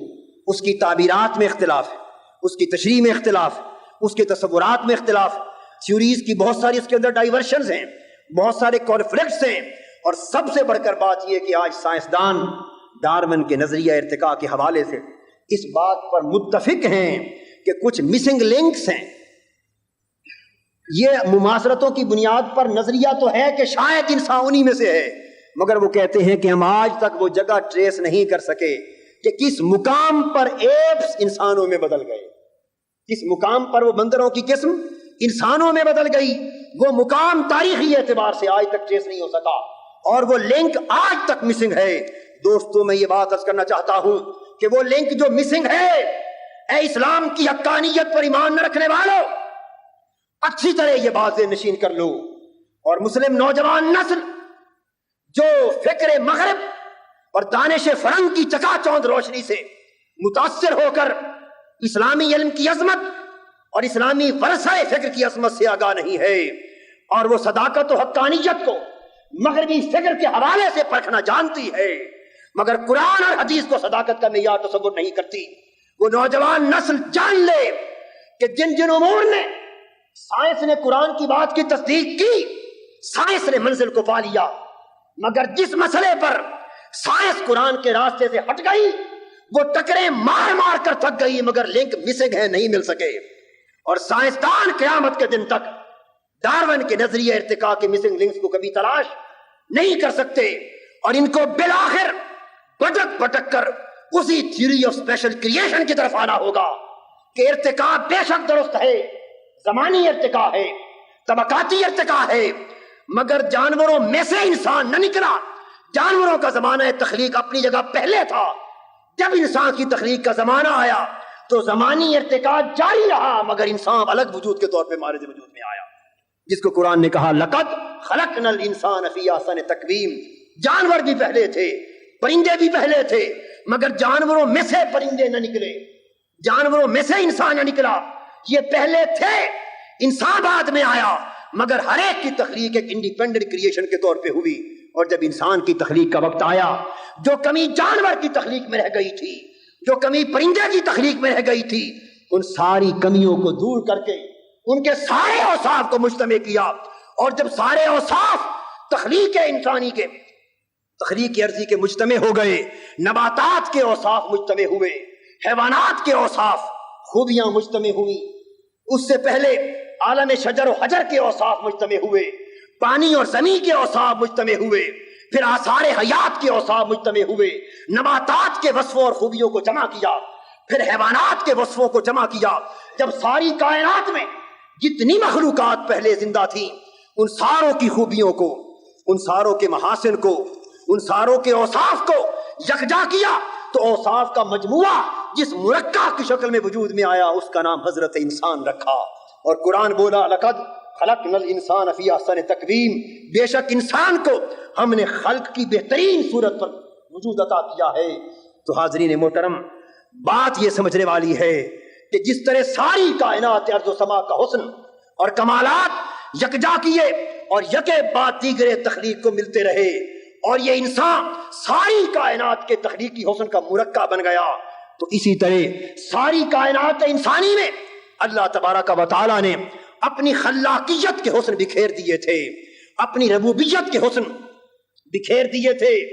یہ سارے حسن جو بکھرے ہوئے تھے وہ سمٹے تو انسان بن گیا، اور انسان کی کائنات میں سارے حسن جو بکھرے ہوئے تھے اس انسانی کائنات کے سارے حسنوں کو پھر سمیٹا تو نبوت کا وجود آ گیا، نبی کا پیکر بن گیا، اور پھر اس کے حسن ساری کائنات نبوت میں منتشر تھے. جب ساری کائنات نبوت کے حسن بکھرے تو کائنات نبوت بنی، سمٹے تو وجود مصطفیٰ بن گیا. اب ساری کائنات میں خدا کی خلاقیت کے حسن، اس کی ربوبیت کے حسن جو منتشر ہیں، جدا جدا دیکھو تو کائنات کے طبقات کو دیکھ لو، اور خدا کے تخلیق کردہ سارے حسنوں کو یکجا دیکھو تو چہرہ مصطفیٰ کو دیکھ لو. اس لیے کہ حضور کی ذات کے اندر زمین و آسمان کی ساری کائناتوں کے حسن اول تا آخر یکجا ہیں. اس لیے کسی نے کیا خوب کہا کہ حسن یوسف دم عیسیٰ ید بیضا داری آنچ خوباں ہما دارن تو تنہا داری. تو ہماری اسلام اور جدید سائنسی تحقیقات میں مطالعہ آفاق کا سارا بیان ختم ہوا. مقصد آفاق یعنی وجود مصطفی پر۔ اللہ پاک ہمارے حال پہ لطف و کرم فرمائے۔ آفیشیل یوٹیوب چینل کو سبسکرائب کریں اور بیل آئیکن کلک کریں۔